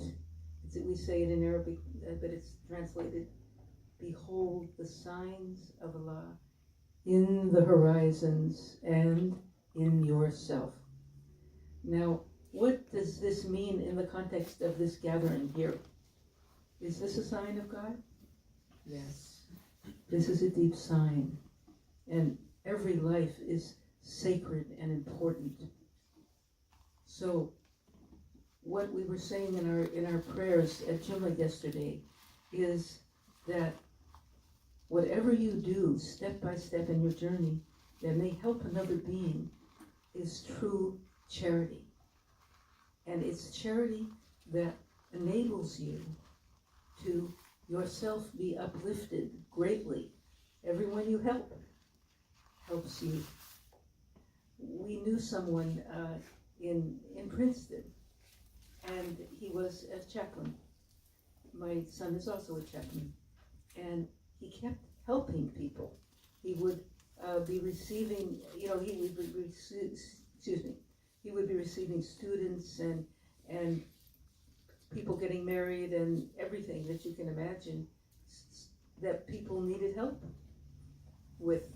So he helped so many people that on the day of his burial, there was like a big garden in the park, and the place was absolutely packed with people, though no one could meet anyone at that time. That was the time of the pandemic, and people weren't meeting each other. But the depth and significance of what he did in his life had to be witnessed and praised and celebrated by all the people that he helped. Now this is what we were told is real charity. Charity is even manifesting as a smile. A smile is charity. The Holy Prophet Muhammad smiled so much and taught us to do it for the sake of God, for the sake of making people really happy. In a time like this, it's a very great gift, is to give love, to give joy, and share the light with our fellow beings. And that what was said is that all those things that he did, and he passed away at a young age, relatively speaking, about 41. But how many people did he help in that life? I know it's uncountable. If you saw the people there, you wouldn't be able to count them. Nor did anyone come and say, you can't do this. God was overshadowing everything with his mercy and love and gratitude for everything. So keep that in mind as you live your life. You see someone, I remember we were at a show somewhere, and my son, who's very oriented towards doing this, wanted to help very much. So this person couldn't really, she was paralyzed really on some level or other. She couldn't move very well, easily. So, and you'd have to walk down steps to get to a taxi. So he carried her down the steps, and we both got in maybe it was a bus or a taxi, it was sometime back, I don't know. But got her right in there, and we went to where her house is. He took her out, carried her up the steps, and brought her home. And that's the norm. Now he's been a chaplain in the hospital himself for 7 years, and helping special needs kids learn to go into the Olympics, and just feeding the homeless, etc. So each one of us has different options and possibilities of helping. Let's say you're in a struggle with someone, for some time even. You don't have to be. You should make peace. You should make real peace that ends the conflict. Ending conflict resolution is a great way to do charity. My son got a master's in conflict resolution and world peace, So restorative justice. His first master's was in that field. Well, that's our field. The field is, how can you help save another life? That if you give that gift to that person, they can end their sorrow, let go of the negative patterns that they've been holding on to, like with deep fervor. And when you see how this type of madness goes on in the world, that's all the more reason not to hold on to trauma and not to project trauma onto another. Right now, I'm going to take a little water to clear my, this is tea, okay. Excellent. There is water there too. There's another cup of water. Great. I know. They're both wonderful. Good. That's better. We just came through a month of fasting that is still, I can hear it in my voice. But now we're drinking. We can do that too. So that's a statement of intention. each one of you has different people to meet on a daily basis. And if you can, look in your heart and see what they need and give it to them. That goodness will come right back. It's never going to just stay over with the person you give it to. It will be multiplied and returned back to you. Take a note of this and see how it appears to be to you, how you feel. Because you have unhealed traumas too, we do. The more we give that love, the more it heals us. So that's one point for our second session. And I very much love to hear from you. So would anyone else like to ask something or comment? Yes, dear. Hi. I have a quick question. I've been reading for maybe a year and a half, well, maybe a year. I came across Peter Mount Shasta, his books, and he talks about, you know, the I am presence and the presence within. And first, do you know him? It sounds like there's a lot of travels that you guys did all like in Peter India. Mount Shasta, is that his name? Yeah. I had a very mystical experience in Mount Shasta. Maybe I met him in that realm, but we haven't directly met yet. Yeah. Anywho, for a few months, you know, he talks about doing, you know, an open-eyed meditation, you know, daily, saying I am, and then whatever you want to be most, you know, like in the world. So honestly, it took me like a month to come up with my words because nothing really fit right until I came up with my own. Mm-hmm. And so probably about 15 minutes, like every time I walk, 15 minutes in the afternoon, 15 minutes at night, I do this, and it makes me smile. And at the same time, I also envision, you know, my heart center glowing, you know, all around. And I was on the phone with my sibling, and I'm like, you know, I have been doing this for a couple months, and I really am feeling like terrific. Like normally you have some, you know, ups and downs, and I've been on a steady, very peaceful, you know, journey. And then, wouldn't you know it, I had an issue with, you know, something at work, and that brought me out of that. And I really had a hard time. It took me about like 2 days to kind of, you know, make my way through, but I couldn't. I was wondering if you had any suggestions on how to maybe process through those, you know, issues. That is one of the forms of charity that was mentioned. It's how to make peace with someone who you have a little conflict. That something came in to the relationship or the atmosphere. First of all, recognize that what came into the atmosphere came from a dark side. That's what caused the conflict, especially in the context of your peaceful journey. Now, everyone that's on a peaceful journey will have conflict sometime. It will be a test. It's a test to see, do you believe this or not? Do you believe in the darkness or not? Do you believe there's really a problem or not? And one thing to do is to make peace with that person. That's what was being said to us, and that's what I believe. Look inside and see them in a different place in your heart. And dispel the false idea that there's inevitable conflict, because there is not.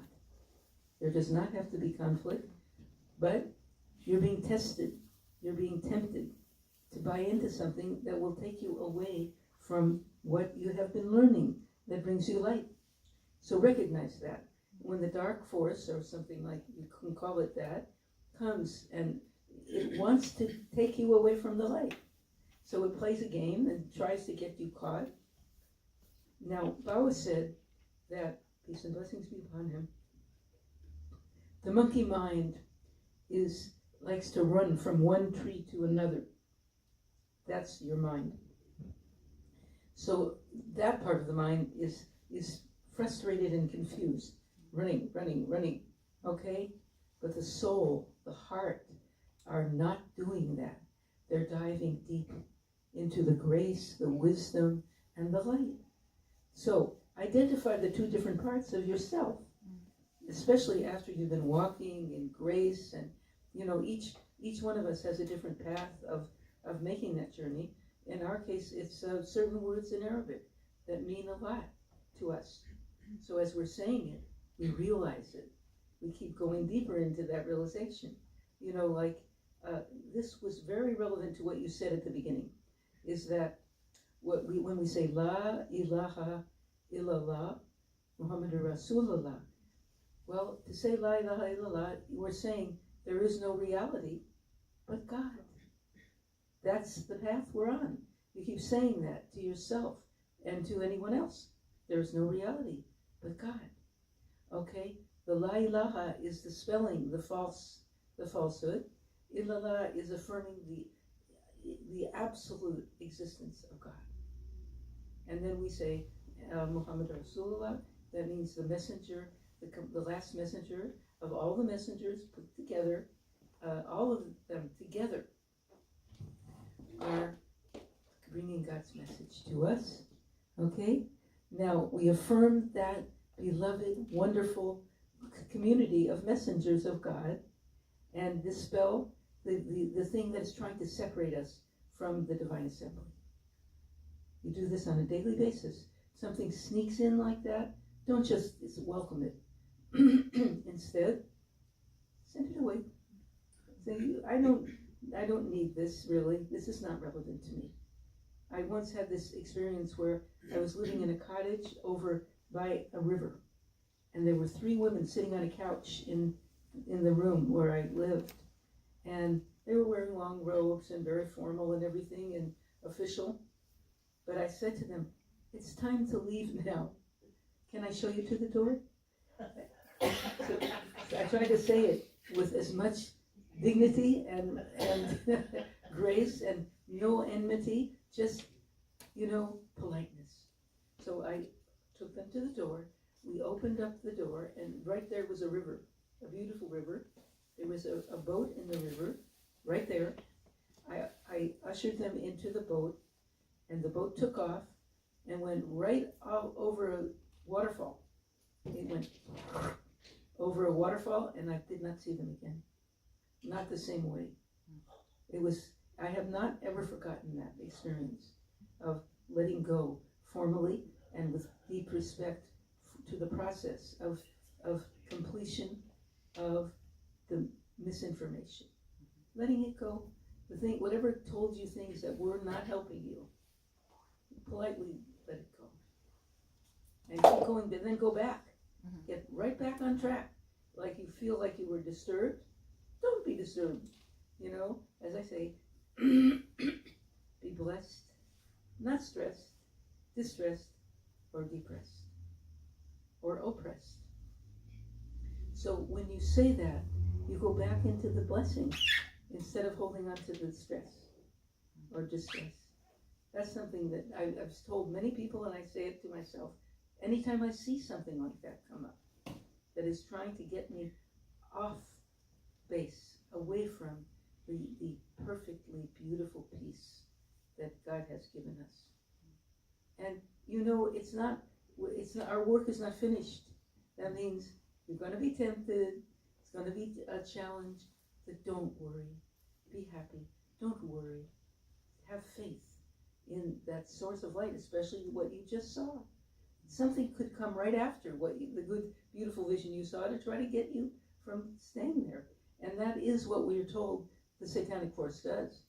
It will try to disturb people and keep them from going to the light. So we don't do that. Yes, my dear. My teacher of blessed memory, we didn't like to use Satan and dark forces and stuff, so he used to call them the interferers, that they would interfere. Yep. And I noticed in my journey, because my ritual that I enjoy is prayer. Sure. And you're trying to pray, and you should be concentrated and focused when you're praying, and then you get distracted. So it took me about a year. you know, to conquer that, you know, that you're really trying to say a certain prayer or be in a certain state of mind. And then out of nowhere, you know, you think about a dress that you saw at Chico's, you know, and you're like, wait a minute, I'm supposed to be, you know, Definitely, we all relate to I'm this. supposed to be focused. So That's absolutely it's, you know, a lot of discipline. And if you think of it as, my teacher even said that a lot of the tempters are doing God's will, because if you're going to stay on the path, just like You have to conquer them. Adam and Eve, you know, you get, you know, tempted to come off. So, Yeah, you know, Absolutely. interferers. Yeah. Yeah, it's quite clear. That's very clear. And you know that you've achieved it by exactly what happens at that moment, you know, and how different it becomes. I've mentioned to the people that I'm with a lot, I think there's a problem. It would appear there's a problem, and within 2 minutes, there is no problem. This has happened even in the last week so many times. It looks like some major thing. For example, my son was driving our car, and he was hit from behind, you know, and this was the third time this happened in the last year or two, you know. Well, in any case, you could think that was a problem, right? What are we going to do? We had to come here. We needed a way to get here, didn't we? And so on and so forth. What are you going to do now? Within a few days, the whole thing was repaired completely, more beautiful than ever. The car is more beautiful than it ever was. They did the most beautiful job, and it cost nothing. It was just resolved like that as a sign that God is taking care of everything. You could look at it and say, and the assessor or the adjuster came to the house. We asked him to come, and when he saw it, the whole back of the car was like kind of destroyed. He said, "It looks like the whole car is like finished." That wasn't true at all. It's magnificent, the repair, within 3 days. So, unfortunately, it's too dark outside to see, and you didn't see the car before. But I'm telling you, and Suleiman knows exactly how completely transformed it is. Now, if you can observe your life like that, from where you see there's like a really serious problem, and then you see how it gets solved. How was that fixed so quickly, so beautifully, you know? And that's the whole last week. It's just been nonstop. This process of constant signs. So that's related directly to the question that, you know, if it happens, you have to find your own modality for realization. Like, how did you get through that thing? That's what the wonder is. After you see there's some kind of really serious problem, I saw several in the last week, and every one of them was solved instantly. That includes the microphone. And any other problem, you know. At the same time, some things are more serious, and it takes longer to fix it. We can't tell everybody that you've got to end this instantly. That's not true. It depends on what the problem is and what the solution is, based upon divine mercy for you. And sometimes, like, we know people going through some serious problems, but see that little girl who was about to leave the world with very serious cancer, she was smiling totally, like there was just nothing but light coming through her.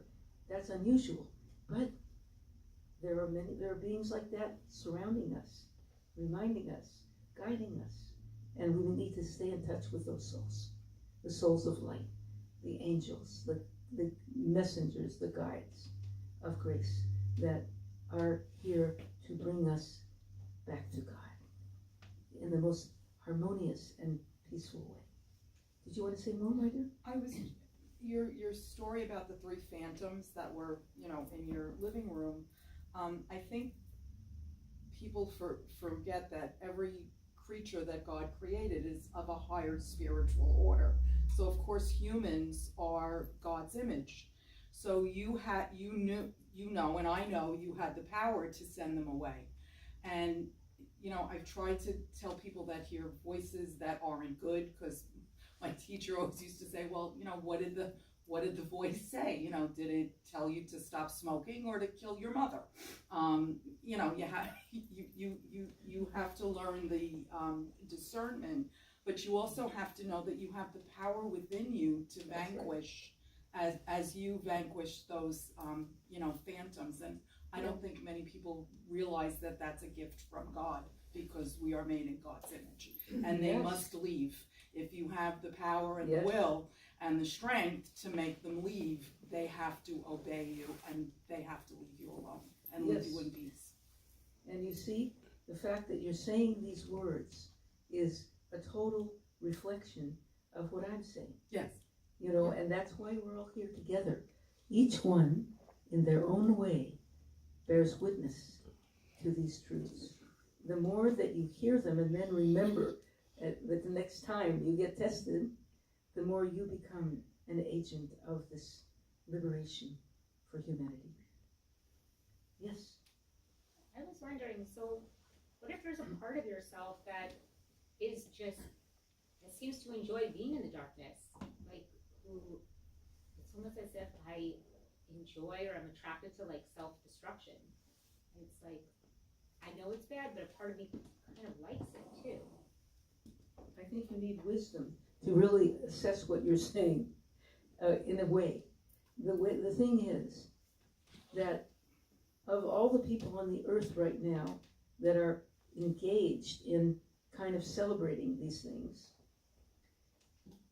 they are being kind of like, to some degree or other, misled from the beautiful, holy blessing that we are here to realize.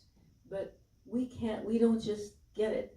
We have to process each thing in such a way that it shows you the difference between the light and the darkness within yourself, within your journey, and then contemplate it really, like after you get through something.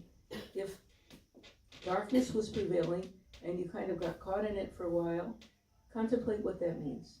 But as for overcoming the temptation to think that darkness is cool, that's better.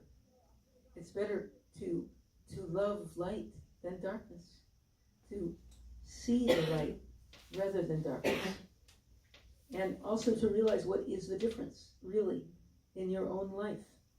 And that's why I'm saying that if you write a memoir, whether it's in your heart or in a book form or a computer, then on one side, on one page, put the things that are the most beautiful blessings in your life story, and on the other side, take note of the things, the distractions, the temptations that you faced and that you're facing.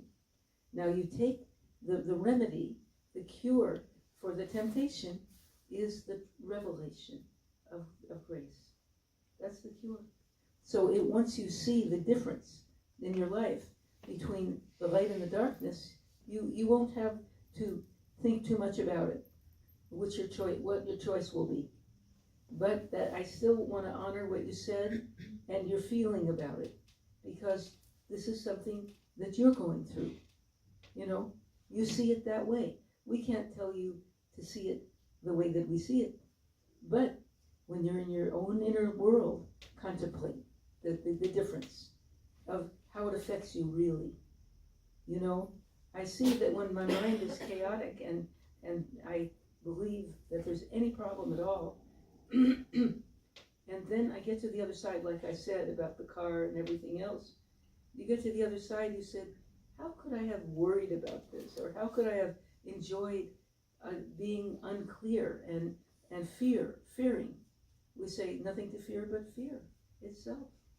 So when you realize that, and then suddenly you're fearing again, or you're hanging out with the darker force, you realize you're not at home with that. That's not your true place. It's not the true place for you. And then you say, oh God, take me home.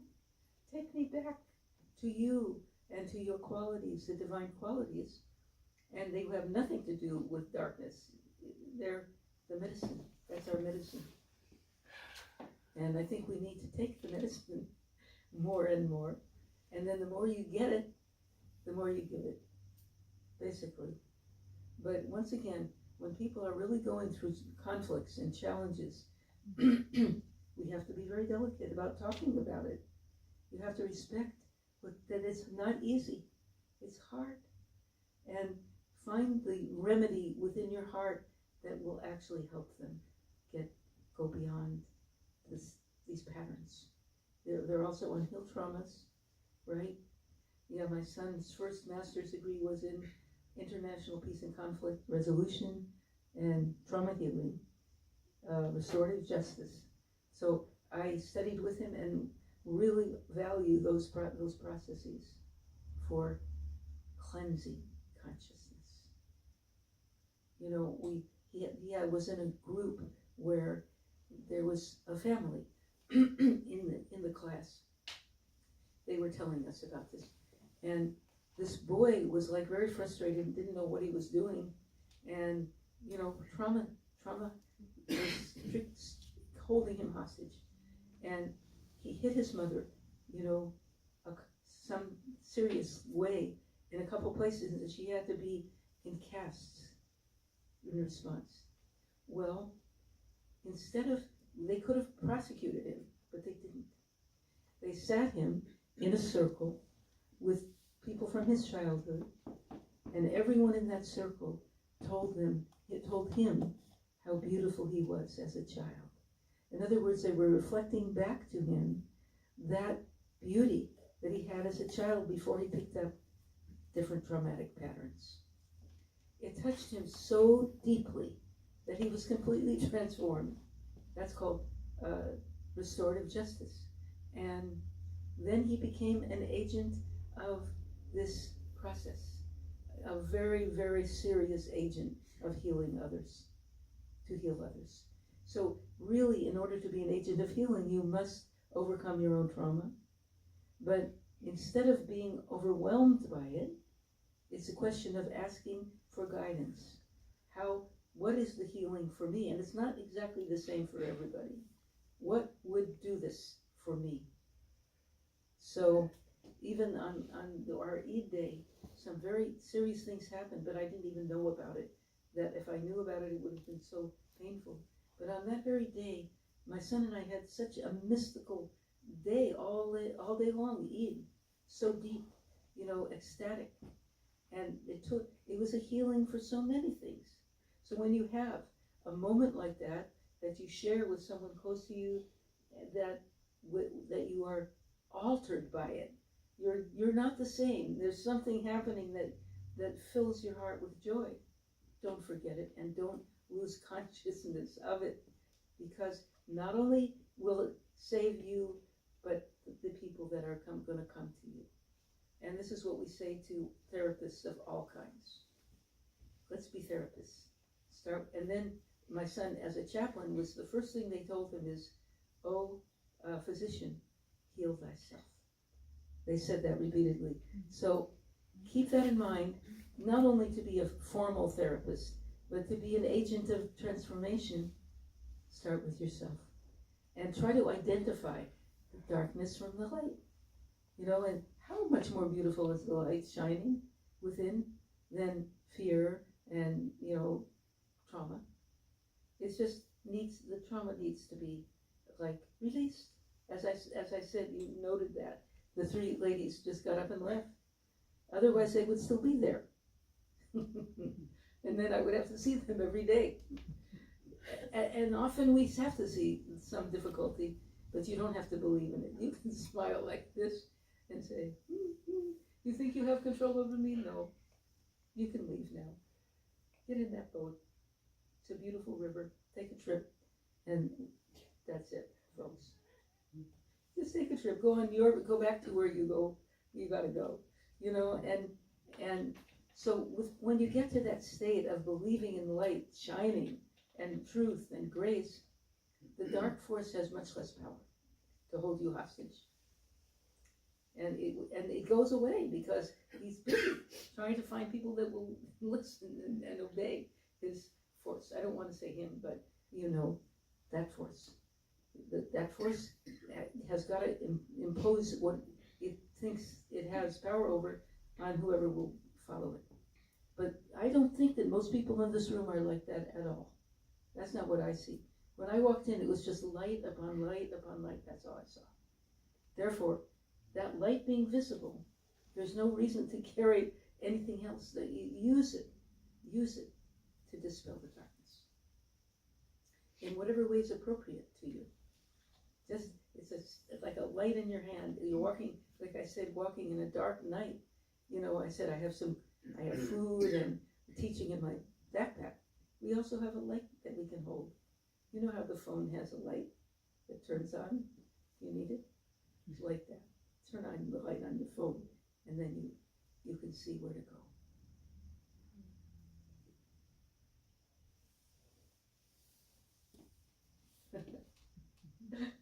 Let the light shine. Even the microphone agrees. He says, I can speak. I can tell you that I can send out words and sounds that will not be lost. It's only a matter of speaking strongly into it, you know? The same thing when this happens in life. Sometimes you have to speak strongly, not to someone else, but to the thing inside yourself that is trying to stop you from your spiritual journey. Speak loud, tell it, or not. I mean, I spoke very gently to those ladies, and that was enough. I've only seen them again when I tell this story. I said, I remember that.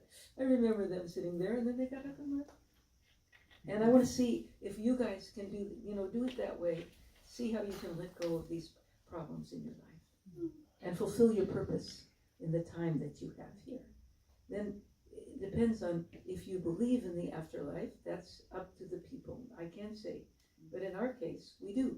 So what we're told is that as we arrive there, we find every good thing we did here waiting for us and creating a beautiful, beautiful paradise for us to live in forever. That's what we pray for. That is God's realm, the realm of eternal grace, of the one who is infinite grace. And he created us to come back to him in such a joyous way, in such a loving way. That's the intention in our creation. Why don't we do that? Can we fulfill the purpose of God that he had in creating us? I say, purify my heart and soul and body and mind, that I may truly serve you and fulfill the purpose for which you created me. That's what I say on it every day. And as I'm lying down going to sleep, I say that. Just intend it so deeply. And that, how could you go wrong with that if you mean it? If you really say that to God, you mean it, he would never deny that request. I believe, and nor have I seen it happen. I see only the more love you have, the more love you share with the one who is love, the more love he gives you to share. And we say in Arabic, inshallah, or God willing. God willing, because we can't say what God will do. But the more that you say, I believe this, and it's light upon light, God will not deny it, because he is light upon light. Anybody else would like to share anything?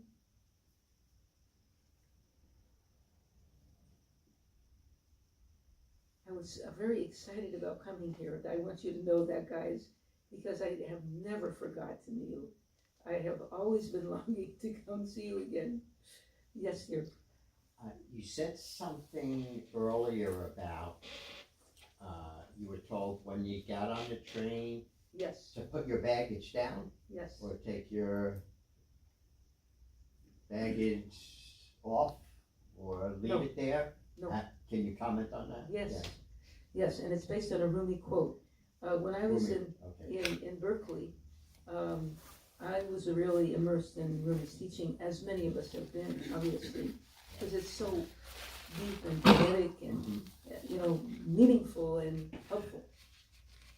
So what he was saying, this is like at least 50 years ago, so I may not have the right exact words, but the understanding I have is when you get on that vehicle which is carrying you, realize that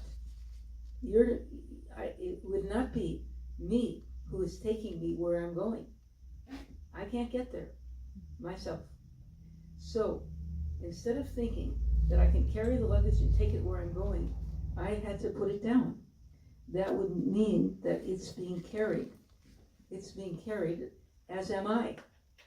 We are being carried by the grace of God.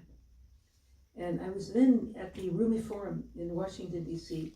at a later time, and the scholars there, the very highly respected scholars, were asking me if I, as a woman alone, traveling like that, wasn't afraid.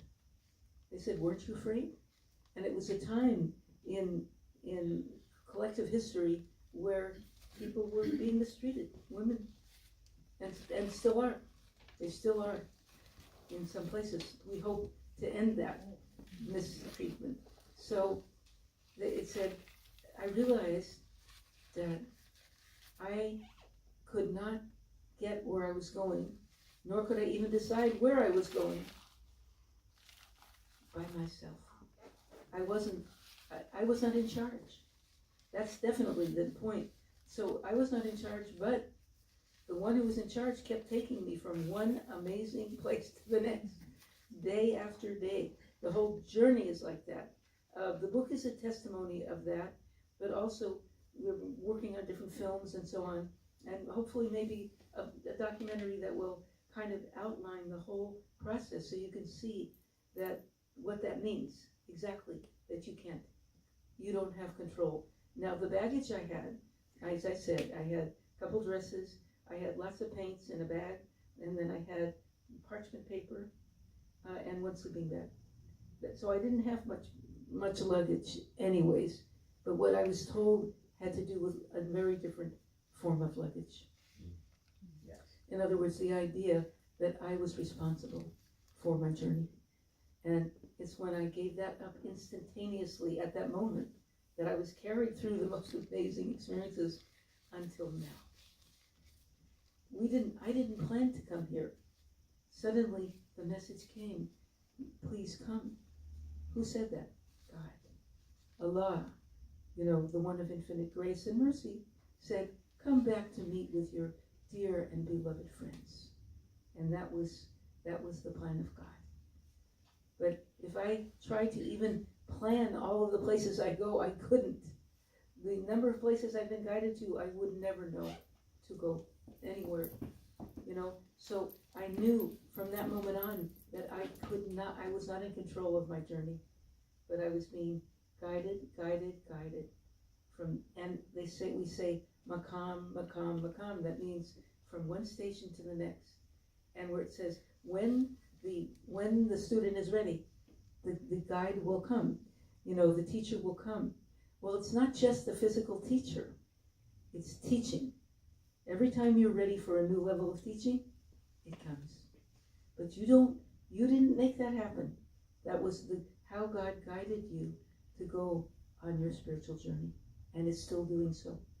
That's a very important thing, is that we surrender to the guide and the teaching, and then we are taken to places we could never have found. Now, as I said, I did not have a phone. I did not have a computer. So there was no way that I could have found a way where I was supposed to go, and that's not what I did not. I was carried, literally, from one place to the next. And it's still happening now. The more you know that Allah or God is taking care of you completely, that's the more surrendered you'll be to that manifestation of grace that comes minute by minute and day by day. Every day you can do that, and you can see the signs of God. As we said, behold the signs of God in the world around you, in the journey and within yourself. And I wanted to say everybody is welcome to call at any time to share what you're going through. You know, in as fast as you can to make your journey rise, we support you in the ascension. And that's what happened in the Masjid al-Aqsa when the Holy Prophet made the ascension. And he sent a message down to humanity, all of us, saying, may prayer be your ascension. May the prayer be your ascension. And I feel it every day. That's the message that came from his ascension to us all. That's how we rise with him, is by not thinking of prayer as a kind of formal obligation, but it's a journey into the divine presence. And that's the ascension. God willing. I believe God is willing for that. We have to just learn how to do it, how to make that ascension. But every day that you bow down deeply in any form and to the divine will, that's how you find out how to rise up. So it's a journey that is fathomless, but it's practically possible to observe the signs on a daily basis. What did you learn on that day? And that includes the going past the darkness, very much so.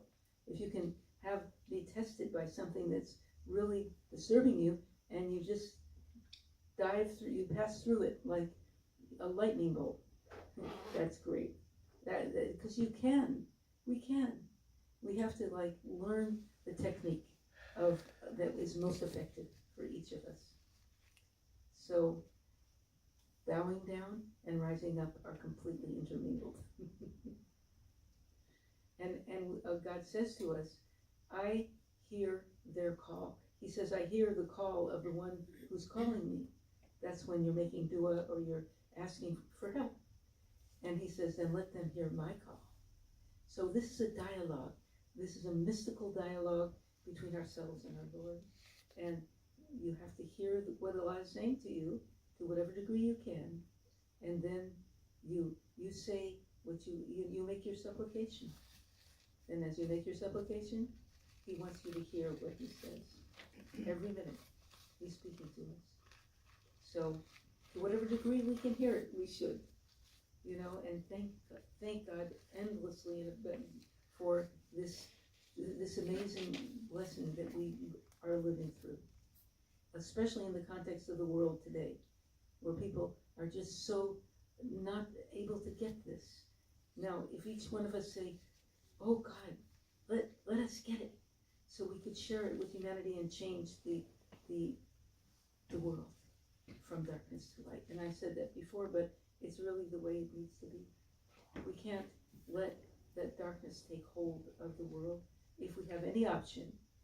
And that means praying for the people who are especially praying for the people that are suffering deeply, and praying for them to have the most beautiful place in paradise, which is what we're told should happen. To a really deep devotee of God who has to go through these challenges, they're no longer in this very challenging world. They are hopefully in the most beautiful place in the next world. And we pray for that for everyone.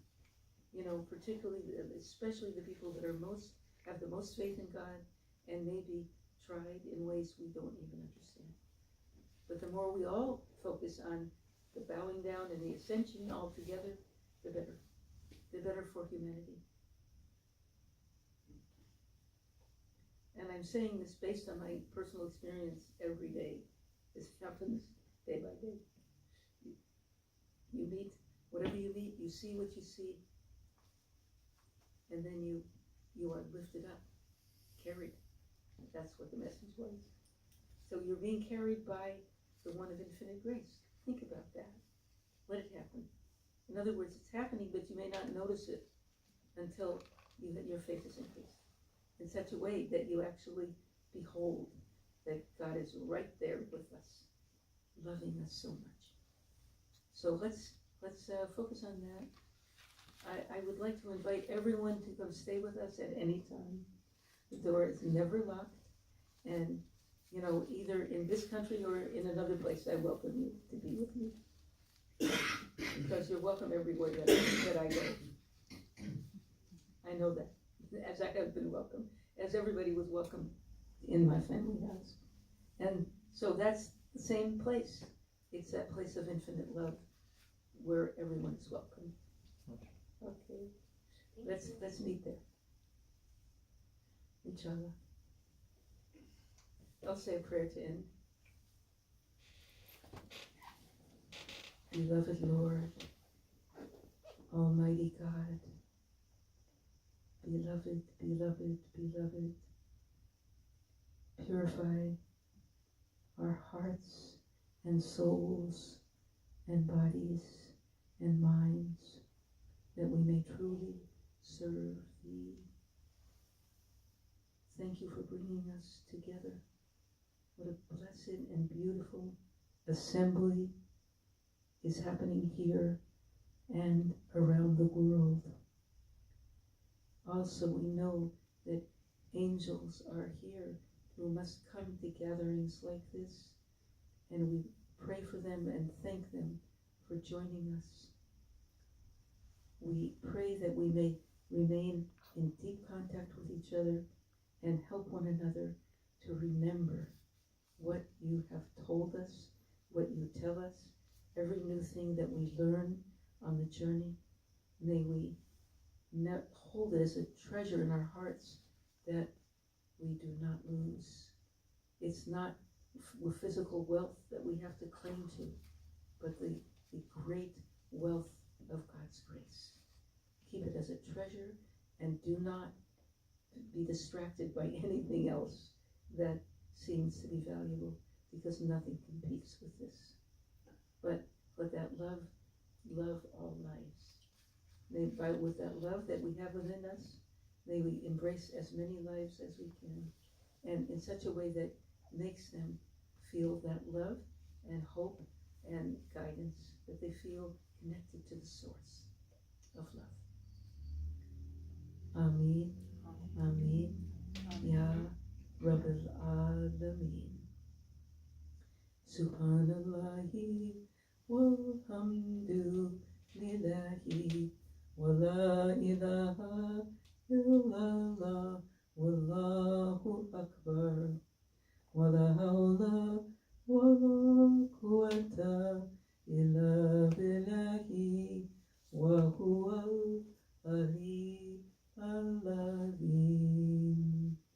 Amin. Alhamdulillahi Rabbil Alameen.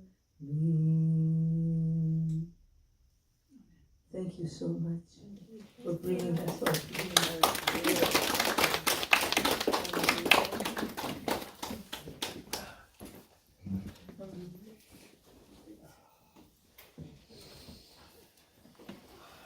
I have no words. Thank you. Thank you. Thank you. Thank you, thank you, thank you. One thing. Thank God for bringing us all.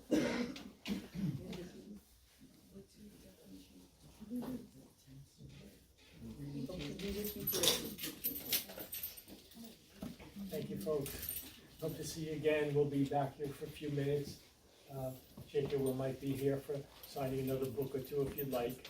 But again, thank you for being here, and we hope to see you soon. Thank you too.